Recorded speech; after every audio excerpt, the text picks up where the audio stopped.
அருட்பெரும் ஜோதி அருட்பெரும் ஜோதி தனிப்பெரும் கருணை அருட்பெரும் ஜோதி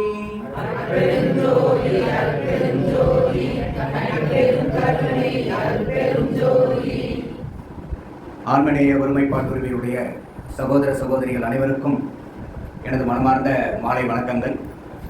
இன்னைக்கு நிறையா பெண்கள் நிறையா வந்திருக்கீங்க. இன்னைக்கு குழந்தைங்களும் வந்திருக்காங்க. ரொம்ப உள்ளபடியே ரொம்ப மகிழ்ச்சி. ஏன்னா நிறையா சுத்த சன்மார்க்க கொள்கைங்கிறது இந்த மாதிரி சின்ன வயசுல இள வயசுலேருந்தே அந்த சன்மார்க்க கொள்கைகள் ஆன்மீக கொள்கைகள் மனசில் பதியும் போது நம்மளுடைய சமுதாயம் நல்ல சீர்பட்ட சமுதாயமா, பண்பட்ட சமுதாயமா, முன்னேறக்கூடிய சமுதாயமா, உலகத்தை வழிகாட்டக்கூடிய சமுதாயமா மாறும். நம்ம ஒவ்வொரு மாச பூசத்தன்னைக்கும் உங்களுக்கு எல்லாத்துக்குமே தெரியும், நம்ம ஒரு மாலையில் ஒரு 5:30 மணிலேருந்து 7 மணி வரைக்கும் நம்ம வந்து ஒரு சத்திச்சாரம் பண்ணிட்டு இருந்தோம். இப்போ நீங்கள் வரதுக்கு முன்னாடி கூட அன்பர்கள்லாம் சத்திச்சாரம் தான் பண்ணிட்டு இருந்தோம். ஸோ நீங்கள் எல்லோரும் கலந்துக்கிட்டது ரொம்ப பேரன்பும் பெரும் மகிழ்ச்சியும். ஒவ்வொரு மாதமும் ஒவ்வொரு தலைப்பில் நம்ம பேசிட்டு வரோம்.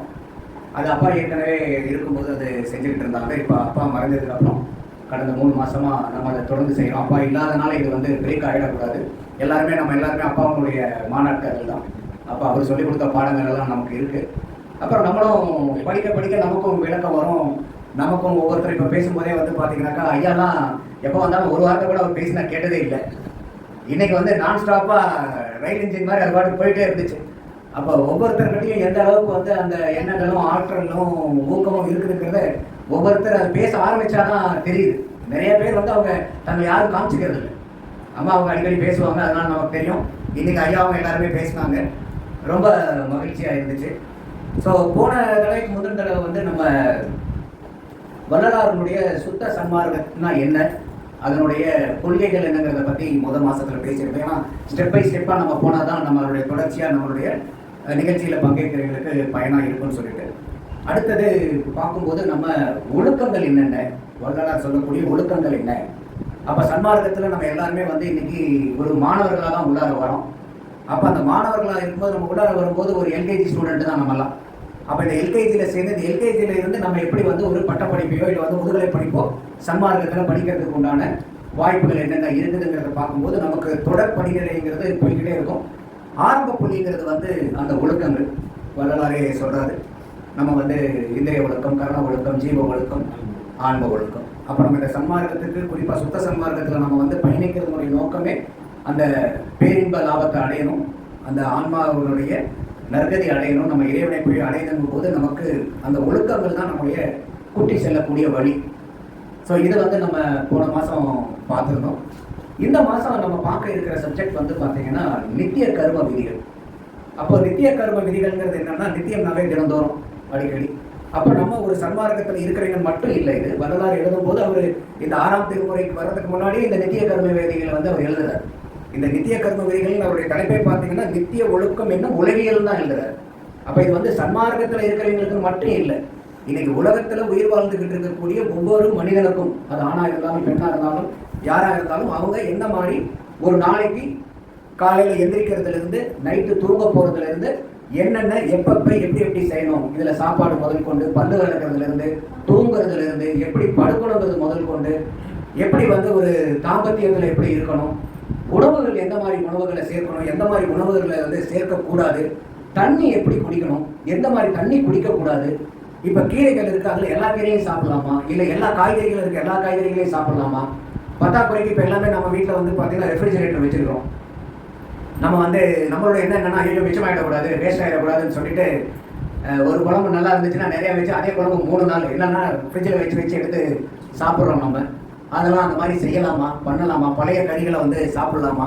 அப்போ எந்த மாதிரி வந்து நம்ம மனிதர்கள் காலையில் எந்திரிச்சதுலேருந்து தூங்குற வரைக்கும், தூங்கி எந்திரிச்சதுலேருந்து என்னென்னலாம் நம்ம தினந்தோறும் செய்ய வேண்டிய உலகியல் வாழக்கூடிய மக்கள், இது ஆன்மீகத்தில் இருக்கிறவங்களுக்கு மட்டும் இல்லை, ஒவ்வொருத்தரும் இந்த உலகத்தில் வாழும்போது இந்த நித்திய ஒழுக்கம் என்னும் உலகியல் எப்படி இருக்கணும் அப்படிங்கிறத வந்து இதை சொல்கிறாரு. இது வந்து சன்மார்க்கத்துக்கோ சுத்த சன்மார்க்கத்துக்கோ இல்லை வந்து ஆன்மீகத்துக்கோ சம்மந்தம் இல்லாதது இருந்தாலும் இது ஒவ்வொரு தனி மனிதனும் கடைபிடிக்க வேண்டியது. ஸோ அந்த எண்ணத்தில் இதை பார்க்கும்போது இந்த நித்திய கர்ம விதிகள்ங்கிறது ரொம்ப ஒரு முக்கியமான ஒரு பகுதியாக வருது நமக்கு. ஏன்னா நம்ம ஆரம்பத்தில் ஒரு நல்ல உலகியல் வாழ்க்கையில் இருந்தால் தான் நம்ம வந்து ஒரு ஆன்மீக வாழ்க்கைக்குள்ளார போக முடியும். அப்போ உலகியல் வாழ்க்கையிலேயே நம்ம வந்து நம்மளுடைய வாழ்வு வந்து சரியான நெறிமுறைகள் இல்லைன்னா நம்மளுடைய வழி நம்மளே ஆன்மீக பாதைக்கு கூட்டிட்டு போகாது. இப்போ நம்ம இங்கிருந்து ஒரு ஊர்ல இருந்து கிளம்புறோம், ஊர்ல இருந்து ஒரு பாதை இருக்குன்னா நம்ம அந்த பாதை நல்லா இருந்தாலும் அது நம்ம பயணிக்கக்கூடிய மெயின் ரோட்டுக்கு கொண்டு போய் சேர்த்தோம். அப்போ நம்ம ஊர்ல இருந்து மெயின் ரோட்டுக்கு போகக்கூடிய பாதையே வந்து பாதை சரியில்லாத பாதை, அந்த வகையில வந்து பயணிக்க முடியாத பாதையா இருந்தா மெயின் ரோடு எவ்வளவுதான் அருமையா இருந்தாலும் நம்ம அந்த மெயின் ரோடுக்கு போய் சேரணும்ல, அதுக்கு இந்த பாதை முக்கியம். அதுதான் இந்த நித்திய கர்ம விதிகள் இன்னும் உலகியல்ங்கிறதுல கீழே கொண்டு வராரு. அப்போ நம்ம எல்லாருமே அதை வந்து தெளிவாக புரிஞ்சுக்கிட்டோம்னா நம்மளுடைய வாழ்க்கையை வந்து ஏதுவா நம்ம வந்து பயன்படுத்தலாம். ஸோ இது வந்து ரொம்ப ரொம்ப இன்றியமையாததா இருக்கு. குறிப்பா அவர் ஆரம்பத்திலேயே அவர் சொல்றது இதை வந்து 3 பகுதியா பிரிக்கிறார் வள்ளலார் அவர்கள். அவங்க எழுதும் போதே வந்து சாதாரண விதி, பொது விதி, சிறப்பு விதி. அப்ப சாதாரண விதி அப்படிங்கிறது சாமானியர்களா இருக்கக்கூடிய எல்லாருமே நான் சொன்ன மாதிரி அதை செய்யணும் அப்படிங்கிறது. பொது விதிங்கிறது நீங்க சிறப்பு விதியில இருந்தீங்கன்னா ஃபாலோ பண்ணீங்கனாலும் சரி, சாதாரண விதியை ஃபாலோ பண்ணீங்கனாலும் பொது விதிங்கிறது எல்லாத்துக்குமே பொதுவானது. இப்ப சிறப்புங்கிறது என்ன? சாதாரணத்தை விட இன்னும் கொஞ்சம் நல்லா இருக்கிறது சிறப்பு, கொஞ்சம் மேன்மைப்பட்டது சிறப்பு. அப்ப இதை வந்து புரிஞ்சுக்கிறதுல ஒன்றும் பெரிய கஷ்டம் கிடையாது. சாதாரண வழி, சிறந்த வழி. இந்த சாதாரண வழிக்கும் சிறந்த வழிக்கும் பொதுவாக இருக்கிறது பொது வழி. ஸோ அப்போ அந்த வழியில பார்க்கும்போது இன்னைக்கு சாதாரண வழி அப்படிங்கிற போது பார்த்தோம்னா அவர் என்ன சொல்றாருன்னா, குறிப்பா நம்ம நாள் ஆரம்பிக்கிறதே நம்ம கண் விழிக்கிறதுல இருந்து தான். நம்ம எத்தனை மணிக்கு எந்திரிக்கிறோம்? நீங்க எந்திரிக்கிறீங்க, ரொம்ப அருமையான விஷயம். ஒருத்தர் ஜோர கைதட்டு அவருக்கு 3 மணிக்கு எந்திரிக்கிறது வந்து இவர் வந்து சிறப்பு விதியில வராது, சாதாரண விதியில வர்றதில்லை. சிறப்பு விதி ஏன்னா அந்த நேரத்துல தான் அந்த காலையில அமுத காற்று வந்து அதிகம்.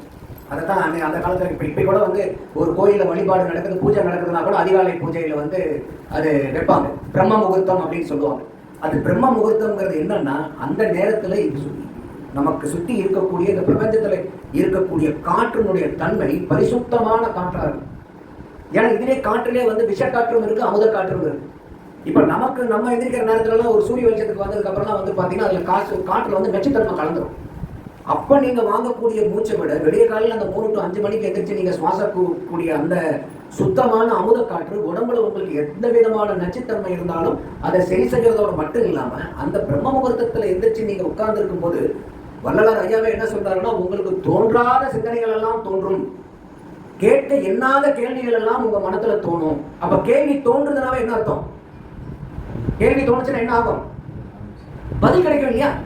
அப்போ பதில் கிடைக்கிறது முதல்ல கேள்வி வேணும். கேள்வி இல்லைன்னா எங்கிருந்து பதில் வரும்? அப்ப அந்த மாதிரி ஐயா வந்து நீங்க சிறப்பு விதிக்கு போயிட்டீங்க. அதனால நீங்க வந்து உண்மையாலுமே பல படிநிலைகளை கடந்து இருக்கிறீங்க. Very good, very good. So ஆனா இதுல சாதாரண விதிகள்னு பார்க்கும்போது ஐயா என்ன சொல்றாரு அப்படின்னாக்கா, அட்லீஸ்ட் நீங்க 3 மணிக்கு ஐயா மாதிரி எந்திரிக்கிறனா கூட சூரியோதயத்திற்கு முன்னாடி எந்திரிச்சிருங்க. இப்போ நார்மலாக வந்து பார்த்தீங்கன்னா ஒவ்வொரு பருவ காலத்தில் ஒவ்வொரு தட்ப வெப்பத்தில் ஒவ்வொரு தடவை சூரிய உதயம் வேறுபாடு இருக்கும். ஆனால் சற்றேறக்குரிய நம்மளை மாதிரி நாட்டில் தமிழ்நாட்டில் வந்து நீங்கள் பார்க்கும்போது ஒரு காலையில் ஒரு 6 மணிக்கெலாம் வந்து நமக்கு ஒரு சூரிய உதயம் நடக்கும். சில இதே வந்து வெய்ய காலமாக இருந்தால் கொஞ்சம் முன்னாடி கூட வந்துடும். இதே இப்போ இருக்கிற மாதிரி பனிக்காலம்னா ஒரு 6:30 மணி வர்றது ஒரு 6:30, 6:45 கூட சூரியன் வரும். அப்போ சாதாரணமாக இருக்கக்கூடிய நபர்கள் முதல்ல நம்ம செய்ய வேண்டியது என்னன்னா, ஐயா மாதிரி 3 மணிக்கு உடனே எந்திரிக்கிறது கூட நீங்க முயற்சி பண்ண வேண்டாம். உங்களுடைய ஒரே சிந்தனை என்னன்னா, சூரியோதயத்துக்கு முன்னாடி நம்ம கண்டு வச்சிடலாம். இப்போ நீங்க தினசரி கேலண்டர் பாத்தீங்கன்னா கூட அதிலே போட்டிருப்பாங்க சூரியோதயம், சூரிய அஸ்தமன நேரம்லாம் அதிலே போட்டிருப்பாங்க. அப்ப அதுல நீங்க பாத்தீங்கன்னா கூட தெரிஞ்சுக்கலாம். ஆனா நமக்கு இப்ப என்ன நடக்குதுன்னா, நம்ம வெயில் வந்து மேல அடிச்சு சுள்ளுன்னு சுட்டாதான் நம்ம எந்திரிக்கிறோம். ஏன்னா அந்த அதிகால தூக்கங்கிறது தான் ரொம்ப அட்டகாசமான தூக்கமா இருக்கும். அது அந்த நேரத்துல வந்து ஒரு ஃபேனை போட்டு கொஞ்சம் குளிரா இருந்து பெட்ஷீட்டை இழுத்து மூடி அப்படியே ஒரு கழிச்சு படுத்தோம்னா அடாடாடாடாடா அப்படிங்கிற அளவுக்கு வந்து எல்லாருமே வந்து ஸ்லாகிச்சு போற அளவுக்கு அந்த அளவுக்கு வந்து ஒரு தூக்கம் வந்து வரும். ஆனா அந்த தூக்கம் நம்மளுடைய வாழ்க்கையை மேம்படுத்த உதவாது. இன்னும் வந்து ஒரு 1/2 மணி நேரம் தூங்க உதவுமே ஒழிய, இன்னும் 1 மணி நேரம் சேர்த்து தூங்கலாமே ஒழிய வேற எதுக்கும் உதவாது. நீங்க கேட்கலாம், என்னங்க தூக்கம் வரதே நீங்க மனுஷனுக்கு பெரிய பிரச்சனையா இருக்கும், 1 மணி நேரம் சேர்ந்து தூங்கினா எவ்வளவு பெரிய வரப்பிரசாதம்னு. ஆனால் இதுதான் வந்து ஆன்மீகத்துக்கும் உலகியலுக்கும் இருக்கக்கூடிய பெரிய வித்தியாசம். இன்னைக்கு வந்து வள்ளலார் சொல்றார், நீங்க படிச்சவங்களுக்கு தெரியும், எந்த ஞானிகள்கிட்டையும் எவ்வளவு பெரிய ஞானிகிட்ட கூட எத்தனை வருஷம் கூட இருந்து பழகினா கூட சொல்லாத ஒரு ரகசியத்தை சொல்றேன்னு சொல்லிட்டு அவர் என்ன சொல்றாருன்னா, ஒரு மனிதன் ஒரு நாளைக்கு 1 மணி நேரம் மட்டும் தூங்க பழகுவானே ஆயின் அவன் 1000 வருடம் உயிரோடு இருக்கலாம்னு எழுதுறார். நல்லா யோசிச்சு பாருங்க. அப்ப தூக்கம் நம்மளுடைய ஆயுள பெருக்குதா, ஆயுள குறைக்குதா? குறைக்குது. இதுதான் இன்னைக்கு இருக்கக்கூடிய மாடர்ன் சயின்ஸ் சொல்றதுக்கும் மெய்யறிவு சொல்றதுக்கும் உண்டான வித்தியாசம் இதுதான். அதனாலதான் வள்ளலார் என்ன சொல்றாரு, கற்றதெல்லாம் பொய்யே, நீர் கழித்ததெல்லாம் வீணே, உட்கொண்டதெல்லாம் மனமே, உட்கொண்டதெல்லாம் குறையே, உளவியலி இதுவரையில் உண்மை அறிந்திலரேங்கிறார். ஏன் உனக்கு உண்மையே தெரியாம இருக்கீங்களா? உண்மைனா என்னன்னே தெரியாம நீ உனக்கு தெரிஞ்சத பூரா உண்மை உண்மை உண்மைன்னு பேசிட்டு இருக்க. அதான் வள்ளலார் தெளிவா சொல்றாரு. நல்லா யோசிச்சு பாருங்க. யாராவது போய் நீங்க யார்கிட்டயோ நீ வெளியே இருக்கக்கூடிய ஆட்கள்கிட்ட ஏப்பா 1 மணி நேரம் மட்டும் தூக்க பழகிட்டோம்னா 1000 வருஷம் வாழ்னாங்க, அவன் நம்மளை பார்த்து என்ன பார்த்து தமாஸ் பண்றீங்கன்னு செஞ்சுட்டு போயிடும். அப்போ அதான் சொல்லுவாங்க, பொய்யெல்லாம் ட்ரெஸ் போட்டு விட்டு பட்டு கொஞ்சம் வச்சு ஜங்கு ஜங்கு ஜங்குன்னு போகுதான், உண்மை அம்மனமா போகுதுன்னு ஒரு பேச்சு இருக்கும் ஊர் வழக்கத்தில். அப்போ அந்த மாதிரி நம்ம இன்னைக்கு உலகியல் வாழ்க்கையில வாழக்கூடிய வாழ்க்கையே ரொம்ப பொய்யான அற்பமான போலியான வாழ்க்கைய உண்மையை நம்பி வாழ்ந்துகிட்டு இருக்கோம்.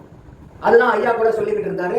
ஐயாவும் அதை தான் சொல்லிக்கிட்டு இருந்தாரு. நம்ம நினைக்கிறது, நம்ம செய்யறது பூராமே முக்காவாசி செயல்கள் வந்து பொய்யான செயல்களை உண்மையை நினைச்சு செஞ்சுக்கிட்டு இருக்கோம். அதுதான் இதுல இருக்கக்கூடிய ஒரு பெரிய ஏமாற்றம். அப்போ அதுல இருந்து தான் நமக்கு வந்து ஒரு விழிப்புணர்வு கொடுக்கறதுனால இந்த நித்திய கர்ம விதிங்கிறத எழுதுறாரு. அதுல அவர் மெயினா சொல்றது வந்து சூரியோதயத்துக்கு முன்னாடி எந்திரிங்க. ஆரம்பத்தில் நீங்க ஐயா மாதிரி 3 மணிக்கெல்லாம் எந்திரிக்க வேண்டாம். இப்போதைக்கு சூரியோதயத்துக்கு முன்னாடி எந்திரிங்க. எந்திரிச்சதுக்கு அப்புறம் வந்து பாத்தீங்கன்னா அவர் என்ன சொல்றாருன்னா, நீங்க உடனே டக்குனு பெட்ல இருந்து எந்திரிக்காதீங்க.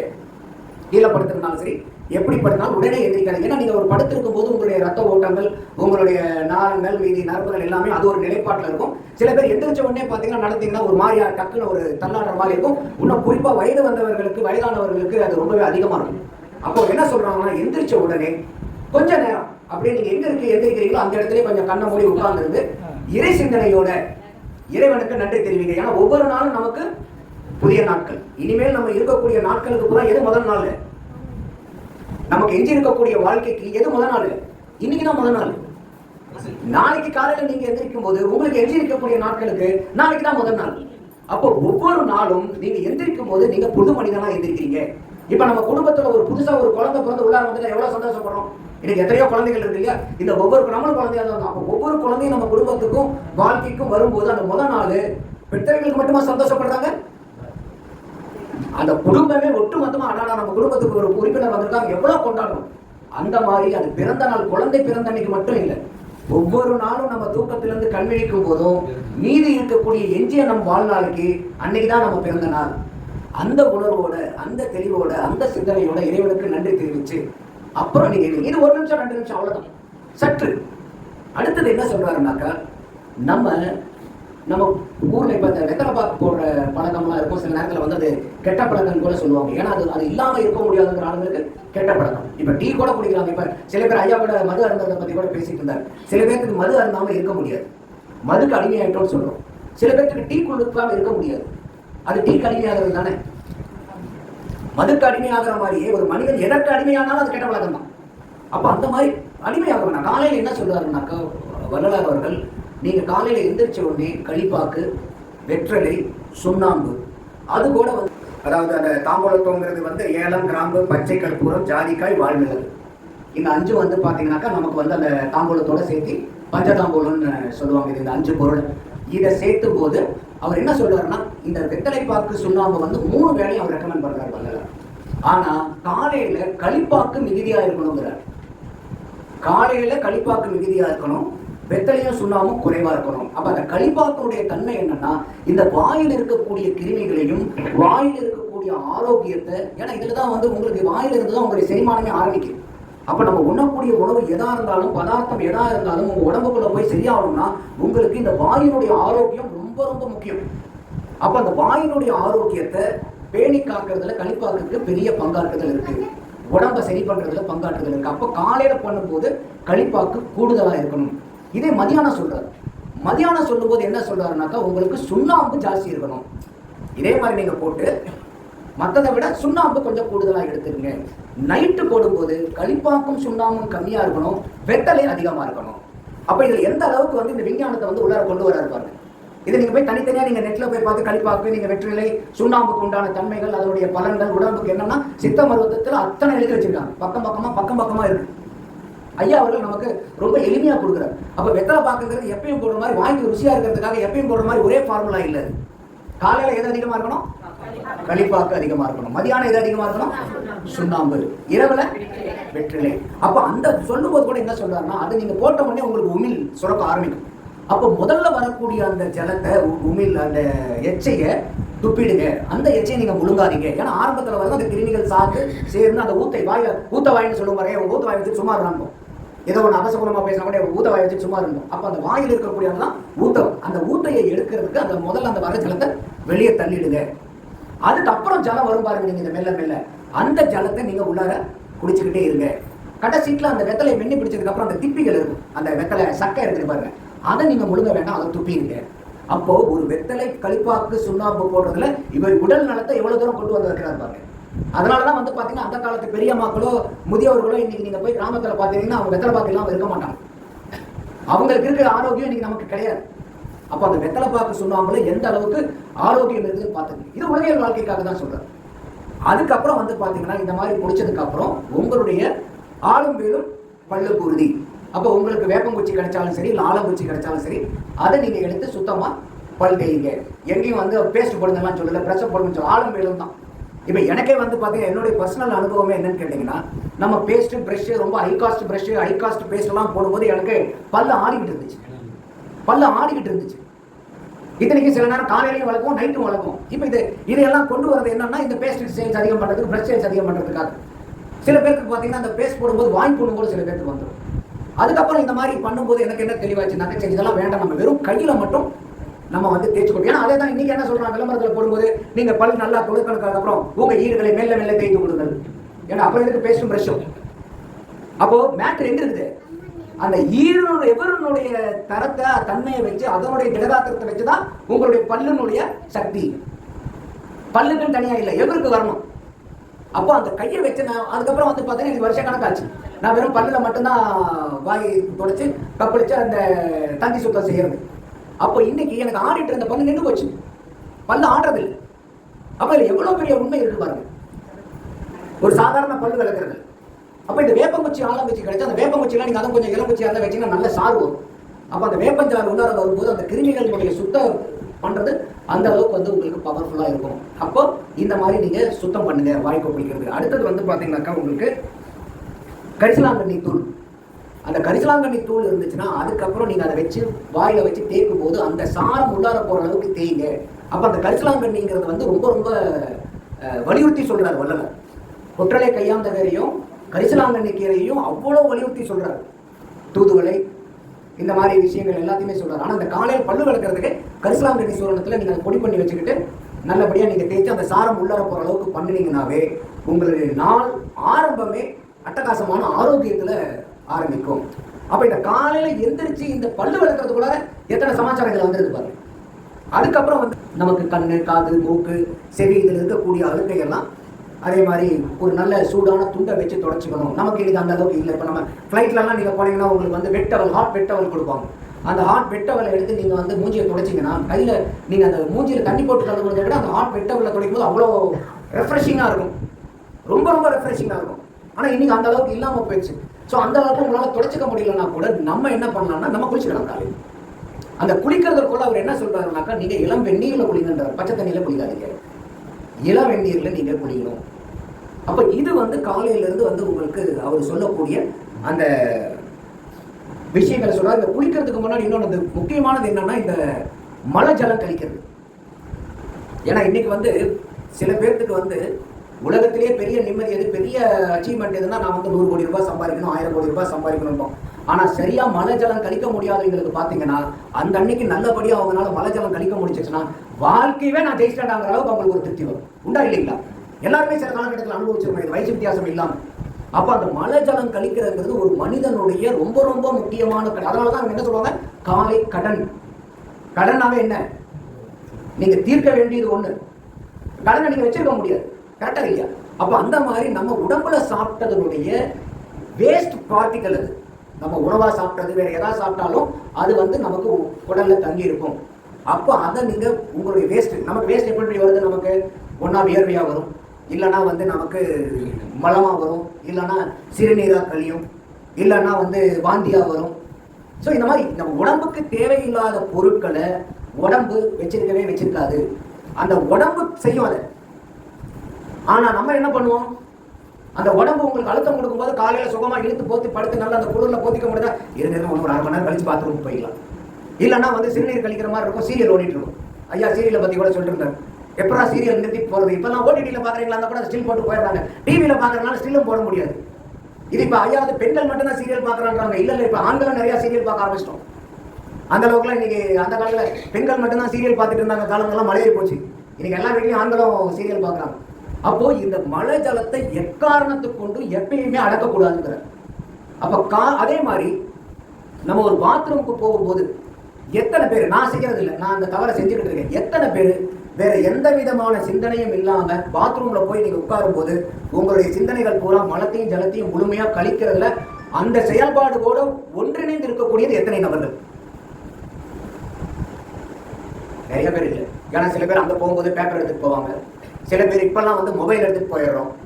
இல்லைன்னா அங்க போய் தான் நல்ல நல்ல சிந்தனைகளை எதையோ யோசிச்சுட்டு இருப்போம்.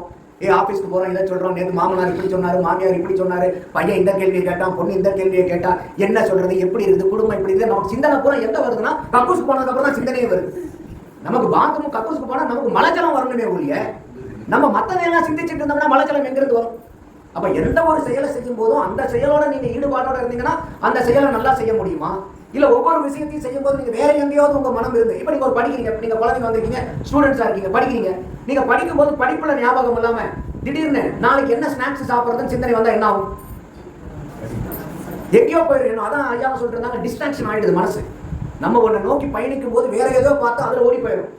அப்போ இந்த மழை ஜலம் தடைப்படுறதுக்கு ஒரு பெரிய காரணமா இருக்கிறது என்னன்னா, பாத்ரூம்குள்ளார போனதுக்கு அப்புறம் தான் நம்ம உலக ஞானத்தை பூரா அங்க உட்காந்து யோசிச்சுட்டு இருப்போம், உலக அரசியல் அங்க உட்காந்து யோசிப்போம், குடும்ப பிரச்சனைகளை பூரா அங்க உட்காந்து யோசிப்போம், பையனை எப்படி வளர்த்துறது, பொட்டை எப்படி கட்டி கொடுக்கறது, இத்தனை பிரச்சனையும் கக்கூசுக்குள்ளார தான் நமக்கு ஞாபகம். அதெல்லாம் விட்டுருங்க.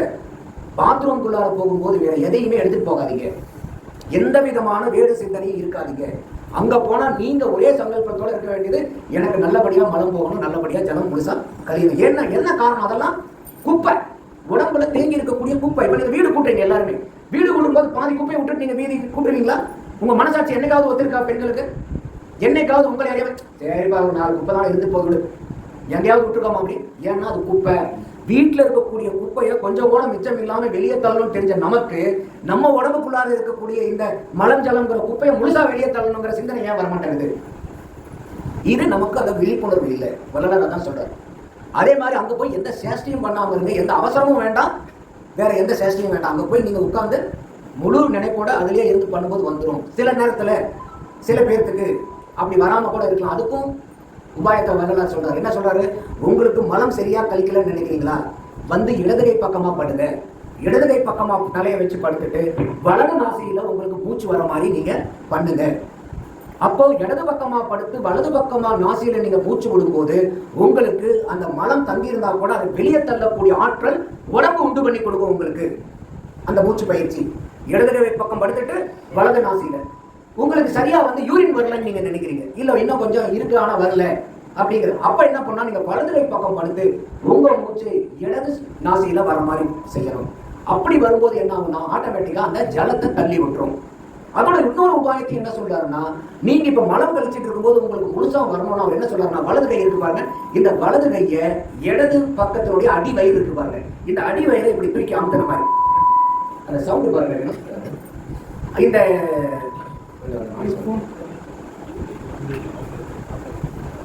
அப்போ இந்த வலது கைய இடது கையினுடைய இந்த வயிற்றை வச்சு கொஞ்சம் இப்படி. என்ன காரணம்னா, அன்னைக்கெல்லாம் வந்து நம்ம கீழே உட்காந்து பாத்ரூம் போயிட்டு இருந்தோம் இந்தியன் கப்பல்ஸ். எனக்கு என்னன்னா, இந்த வெஸ்டர்ன் டாய்லெட் உட்கார்ந்ததுக்கு அப்புறம் இப்ப நான் இங்க வந்தா இந்த இந்தியன் பாத்ரூம் தான் இருக்கு, என்னால போக முடியாது. பக்கத்துல ஐயா போகர் ஐயா வீட்டுல வெஸ்டர்ன் டாய்லெட் இருக்கு, நான் போகணும்னா அவங்க வீட்டுக்கு தான் போவேன், இங்க நான் யூஸ் பண்ணவே மாட்டேன். அந்த அளவுக்கு நமக்கு உடம்பு வந்து கெட்டு போச்சு, உட்கார்ந்து எந்திரிக்க முடிய மாட்டேங்குது. அப்போ அவர் என்ன சொல்றாருன்னா, மலம் முழுசா வரணும்னா இந்த வலது கைய இடது கை பக்கம் இருக்கக்கூடிய அந்த வயிற்றுல கொஞ்சம் அமுத்தி இருந்த மாதிரி வச்சீங்கன்னா அது அந்த பெருங்குடல் தள்ளி விடும். இதே வந்து உங்களுக்கு அந்த ஜலம் சரியா வரல அப்படின்னா, இடது கையால இந்த வலது கை பக்கம் அடி வயிறை கொஞ்சம் இப்படி தூக்குற மாதிரி பிடிச்சிங்கன்னா யூரின் பூரா உங்களுக்கு வெளியே வந்துடும். வாங்க. அப்ப இந்த மலை ஜலம் கழிக்கிறதுல எவ்வளவு டெக்னிக்ஸை நமக்கு சொல்லி கொடுக்குறாரு பாருங்க. இதை வெளிப்படையா கேட்கறவங்களுக்கு பார்த்தீங்கன்னா, மலை ஜலம் கழிக்கிறது பெருசான்னு அந்த பிரச்சனை இருக்கிறவங்க கிட்ட போய் கேட்டீங்கன்னா தான் அது எவ்வளவு பெரிய பிரச்சனைங்கிறது தெரியும். என்னைக்கு வந்து உங்களுக்கு ஒரு மலச்சிக்கல் வருதோ அன்னைக்குதான் அந்த மலச்சிக்கல்னா என்ன, அது மலம் கழிக்கலன்னா என்ன அளவுக்கு பாடுபடுங்கிறது உங்களுக்கு தெரியும். அப்போ அதை வந்து நீங்க ரொம்ப பரிசுத்தமா சுத்தமா எந்த விதமான தடங்கள் இல்லாமல் நீங்க வந்து செய்யணும். இது எல்லாம் முடிச்சதுக்கு அப்புறம் நம்ம அதை குளிக்கிறோம். குளிச்சதுக்கு அப்புறம் வந்து பாத்தீங்கன்னா காலை ஆகாரம்னு சொல்றாரு. நம்ம சொல்ற மாதிரி வந்து இட்லி, பணியாரம், பொங்கல், பூரி அதெல்லாம் இல்லை. உலகியல் வாழ்க்கைக்கு அது இல்லை. அவர் என்ன சொல்றாருன்னா, பொட்டலை கையாண்ட கரை பொன்னாங்கண்ணி கீரை, அந்த இலை வந்து இல்லையா, அது கிடைக்கலையா, கரிசலாங்கண்ணி. இந்த கரிசலாங்கண்ணி இலை ஒரு பங்கு எடுத்துக்கீங்க.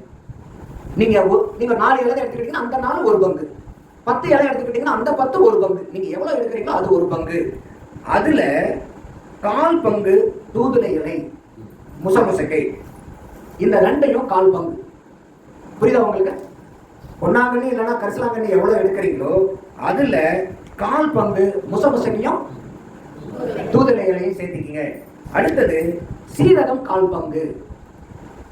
அது இந்த எல்லாத்தையும் சேர்த்து சூரணமா நீங்க பொடி பண்ணி வச்சுக்கோங்க.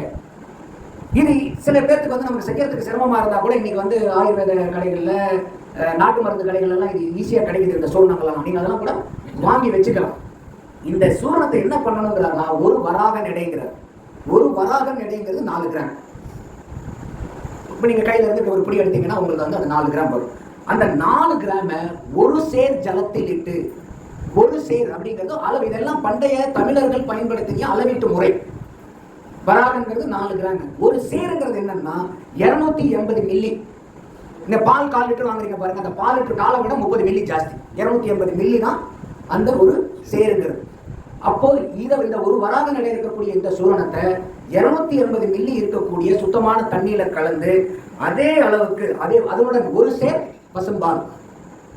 இப்ப அதுல 280 மில்லி தண்ணினா 280 மில்லி பால், இது 2யும் சேர்ந்து கலந்து இந்த கலசலை நீங்க கொதிக்க வச்சு அந்த தண்ணி சுன்ற அளவுக்கு, இப்ப 280 மில்லி போடுறீங்கன்னா 560 மில்லி. இந்த 560 மில்லி 280 மில்லியா மாறும். பாதிக்கு பாதி உங்களுக்கு சுண்டணும். இந்த சுண்டை வச்சு இந்த சூரணத்தை நீங்க சேர்த்து இந்த சுண்டை வச்ச பாலை நீங்க காலையில குடிக்கும் போது தேவாமிர்தமான உணவு அந்த உணவு, காலை உணவு. இதுதான் வந்து பாத்தீங்கன்னாக்கா அவர் வந்து காலை உணவுங்கிறத சொல்றாரு. இதுல நீங்க வேணும்னா சர்க்கரை ஆட் பண்ணிக்கலாம். நம்ம போற அஸ்கா சர்க்கரை இல்லை, நாட்டு சர்க்கரை, கருப்பட்டி இருந்தாலும் நம்ம யூஸ் பண்ணிக்கலாம். ஏன்னா இன்னைக்கு இந்த சுகர், ஒயிட் சுகர்லாம் இருக்கு பாருங்க, இதெல்லாம் ப்ராசஸ்டு. இப்போ இன்னொன்று வந்து சிம்பிளா நம்ம புரிஞ்சுக்க வேண்டியது என்னன்னா, நம்ம வந்து வாழ்க்கையை வந்து சாதாரணமா நல்லபடியா வாழணும்னா குறிப்பிட்ட உணவுகளை வந்து நீங்க தவிர்க்கணும். என்ன சாப்பிடணுங்கிறத விட என்ன சாப்பிடக்கூடாதுங்கிறது ரொம்ப முக்கியம். ப்ராசஸ்டு ஃபுட்டு சாப்பிடவே கூடாது. ப்ராசஸ் ஃபுட்டுலாம் தெரியும் இல்லைங்களா, பதப்படுத்தப்பட்ட உணவுகள், ப்ராசஸ் பண்றது. அது என்ன காரணம்னா அதுல வந்து நிறைய ப்ராசஸிங் இருக்கும், நிறைய கெமிக்கல்ஸ் யூஸ் பண்ணுவாங்க. எந்த ஒரு உணவையும் செஞ்ச உடனே சாப்பிடணும். இப்போ சில பேர் வந்து பார்த்தீங்கன்னாக்கா வீட்டில் நீங்கள் ஆர்வம் சோறு பண்ணினா சாப்பிட மாட்டாங்க. நம்ம சொல்லுவோம் எல்லாம் நல்ல பார்த்தியா சூடாக தான் சாப்பிடணும், மாட்டேன் ஆரி பண்ணால் சாப்பிடக்கூடாதா, நம்ம திட்டுவோம் பெரியவங்களை. ஆனால் அவங்களுக்கு தெரிஞ்சிருக்கு பழைய சாதம் சாப்பிடக்கூடாதுன்னு. அதில் நம்ம அதிமேதாவியாக என்ன பண்ணுவோம், சரிப்பா சூடாக தானே கேட்குறாங்க, சுட வச்சு கொடுக்கும். சூடாக சாப்பிட்றதுக்கும் சுட வச்சு சாப்பிட்றதுக்கும் வித்தியாசம் இருக்கா இல்லையா? வித்தியாசம் இருக்குங்களா இல்லையா? அப்போ நம்ம சூடாக தான் சாப்பிடணுமே ஒழிய சுட வச்சு சாப்பிடக்கூடாது. அதில் இன்னும் சில பிரகஸ்பதிகள்லாம் என்னன்னாக்கா இந்த மைக்ரோ ஓவன் இருக்குது. இப்போ ஆஃபீஸ்லலாம் இருக்கும்போது வந்து பார்த்தீங்கன்னா அது ஒரு ஃபேஷன் ஆயிடுச்சு. சாப்பாடு வீட்டிலேருந்து கொண்டு வருவாங்க, டிஃபன் பாக்ஸோட அப்படியே ஒரு மைக்ரோ ஓவனில் வச்சு எடுத்தோடனே சூடாக சாப்பிடணும். அதை விட உடம்புக்கு கெடுதலானது எதுவுமே கிடையாது. அப்போ உணவு சூடாக சாப்பிடணும், ஆனால் சுட வச்சு சாப்பிடக்கூடாது. அந்த சுட வச்சு கூட எப்படி பண்ணுறோம், நம்ம உடனே ஃப்ரிட்ஜில் கொண்டு வச்சிடறோம். ஃப்ரிட்ஜில் இருந்து எடுத்து அது ஃப்ரிட்ஜில் பார்த்தீங்கன்னா ஜில்லுன்னு இருக்கும். உடனே அதை எடுத்து என்ன பண்ணுவோம், நம்ம அடுப்பில் வச்சு உடனே பற்ற வைப்போம். என்ன ஆகும் அந்த உணவு? இதை நம்ம ஸ்கூலில் படிக்கும் போதே படிச்சிருப்போம். ஒரு பாட்டில் இருக்கும், அந்த பாட்டிலில் வந்து பார்த்தீங்கன்னா நல்லா நீங்கள் நெருப்பில் காமிச்சு உடனே போய் நீங்கள் தண்ணியில் திறந்து அந்த பாட்டில் காமிச்சிங்கன்னா என்ன ஆகும், பாட்டில் வெடிச்சு போயிடும். அப்போ அந்த அளவுக்கு ஒரு அந்த டெம்பரேச்சர் மாறுறத ஒரு பாட்டில் தாங்காது. உணவு பொருள் எப்படி தாங்கும்? நல்லா யோசிச்சு பாருங்க. அப்போ இந்த ப்ராசஸ்டு ஃபுட்டு சாப்பிடக்கூடாது. ரெண்டாவது பேக்கேஜ்டு ஃபுட்டு, பேக் பண்ணி வருது பாருங்க. ஏன்னா நீ பேக் பண்ற ஃபுட்டில் பூராமே இத்தனை நாள் அத்தனை நாள்னு சொல்லிட்டு எக்ஸ்டெண்ட் பண்ணுவாங்க, ப்ரிசர்வேட்டிவ் ஆட் பண்ணுவாங்க. அது எல்லாமே கெமிக்கல்ஸ்.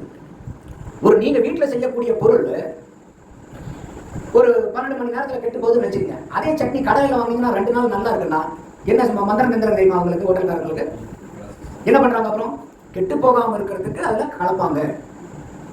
அப்போ அந்த மாதிரி ப்ராசஸ்டு ஃபுட்டு. இப்போ வீட்டில் நீங்கள் ஒரு பண்ணு செஞ்சு பாருங்க, ஒரு கேக் செஞ்சு பாருங்க, அதனுடைய செல்ஃப் லைஃப் எவ்வளோன்னு பாருங்க. இதே நீங்கள் கடையில் போய் வாங்கினீங்கன்னா 8 நாள் 10 நாள் இருக்கும். நீங்கள் வீட்டில் செய்யறது அவ்வளோ நாள் தாங்க. நீங்க வீட்டில் உங்க சமையல் ரூம் இருக்கக்கூடிய சுத்தத்தை விட ஃபேக்டரியில் இருக்கக்கூடிய இடம் பெரிய சுத்தமா இருந்துருமா? அப்போ இந்த மாதிரி பேக்கேஜ்டு ஃபுட்டு, ப்ராசஸ்டு ஃபுட்டு, அடுத்தது ப்ரிசர்வேட்டிவ். நான் தான் சொன்னேன் இல்லையா, இந்த கெமிக்கலை கலந்து உணவு கெட்டு போகாமல் இருக்கிறதுக்காக கெமிக்கல்ஸ் போடுவாங்க. அந்த மாதிரி உணவுகளையும் நம்ம இந்த 3 மெயின் உணவுகளை தவிர்க்கிறது உடம்புக்கு ரொம்ப ரொம்ப நல்லது. இது இந்த கால இளைஞர்கள், பெண்கள் எல்லாமே நம்ம தெரிஞ்சு வேணா. இன்னைக்கு குழந்தைங்க ஏதோ ஒரு நாள் இன்னைக்கு வந்து ரொம்ப ஃபேஷன் என்ன ஆச்சுன்னா, போகும்போதே ஒரு ஸ்நாக்ஸை வந்து பேக்கெட்டை வாங்கிட்டு போகிறதான் இன்னைக்கு வந்து இதாகிடுச்சு. நம்ம ஒரு சொந்தக்கார வீட்டுக்கு போகும்போது என்ன பண்ணுவோம், பேக்கேஜ் ஃபுட்டு தான் ஏதாச்சும் வாங்கிட்டு போவோம். அவங்களுக்கு வந்து நம்ம சரியான உணவை கொண்டு போக வந்து சில பிரச்சனைகளான உணவையும் நம்ம கொண்டு போய் கொடுக்குறோம். ஸோ இது எல்லாம் வந்து நம்ம தவிர்க்க வந்து ஆரம்பிக்கணும். அப்போ இந்த காலை உணவுங்கிறது உங்களுக்கு புரிஞ்சுது. அடுத்தது வந்து பார்த்தீங்கன்னாக்கா, காலையில் எந்திரிச்சோடனே வள்ளலார் என்ன சொல்றாருன்னா, இளவெயில் சூரிய உதயம் ஆனதுக்கு அப்புறம் குறைஞ்சது ஒரு 5 நாளிகை உங்க மேல் உடம்புல படாத மாதிரி பார்த்துக்குங்க. அப்போ அந்த காலத்துல எல்லாம் பார்த்தீங்கன்னா, இப்போ கூட கிராமத்துல எல்லாம் போனீங்கன்னா பெட்ஷீட் போத்தி உட்காந்துருப்பாங்க. அதுல வந்து நம்ம குளிர்காக உட்காந்துருப்பாங்க. ஆனால் நார்மலாக குளிர்காக தான் உட்காந்துருப்பாங்க. ஆனால் காலையில் எந்திரிச்சு ரொம்ப நேரம் வந்து பார்த்தீங்கன்னா ஒரு மாலையும் கட்டியிருப்பாங்க, பெட்ஷீட்டையும் போத்தி உட்காந்துருப்பாங்க. வள்ளலார் என்ன சொல்றாருன்னா, காலையில இளவெயில் ஃபர்ஸ்ட் சூரிய உதயம் ஆனதுக்கு அப்புறம் 2 மணி நேரம் உடம்புல படாம பார்த்துக்கங்கன்றார். அவர் சொல்றது வந்து பாத்தீங்கன்னாக்கா, பொழுது விடிந்து 5 நாளிகை. ஒரு நாளிகைங்கிறது 24 நிமிஷம். அப்போ 1 மணி நேரத்துக்கு 2.5 நாளிகை. அப்ப நீங்க 5 நாளிகை அப்படின்னீங்கன்னா 2 மணி நேரம் சூரிய உதயத்துல இருந்து. சூரிய உதயம் 6 மணினா 8 மணி வரைக்கும் காமிக்காதீங்க. சில நாள் இப்ப சூரியன் 7 மணிக்கு தான் வருதா, 9 மணி வரைக்கும் காமிக்காதீங்க. இன்னைக்கு 5:30 சூரியன் வந்துருச்சு, 7 வரைக்கும் காமிக்காதீங்க. ஸோ சூரிய உதயம் ஆனதுக்கு அப்புறம் அந்த காலையில இருக்கக்கூடிய அந்த இளவெயில் 2 மணி நேரம் 5 நாளிகைகள் நம்ம உடம்பு மேல படாத அளவுக்கு. ஆனா இப்ப என்னன்னா, நம்ம பிரச்சனை என்னன்னா, ஆரம்பத்துல சொன்னது சூரியன் வந்து 4 மணி நேரம் 5 மணி நேரம் கழிச்சு நம்ம பெட்டு விட்டு எழுந்திரிக்கிறோம். அது அதை விட மோசம். அதனால பரவாயில்ல பாருங்க, நான்லாம் என் உடம்பு வந்து 2 மணி நேரம் 4 மணி நேரம் சூரியன் காமிக்கிறது எனக்கு நான் கில்லாடிக்கலாம் நம்ம சந்தோஷப்பட வேண்டாம். ஸோ அந்த மாதிரி இருக்கும்போது வந்து பாத்தீங்கன்னாக்கா, அதை சொல்றாரு. அடுத்தது வந்து நீங்க இந்த காலை உணவெல்லாம் சாப்பிட்டுருப்பீங்க, இந்த உணவு இருக்கு. அப்புறம் நீங்க உங்களுடைய வேலைகள் என்னவோ அந்த வேலையை செய்யலாம்.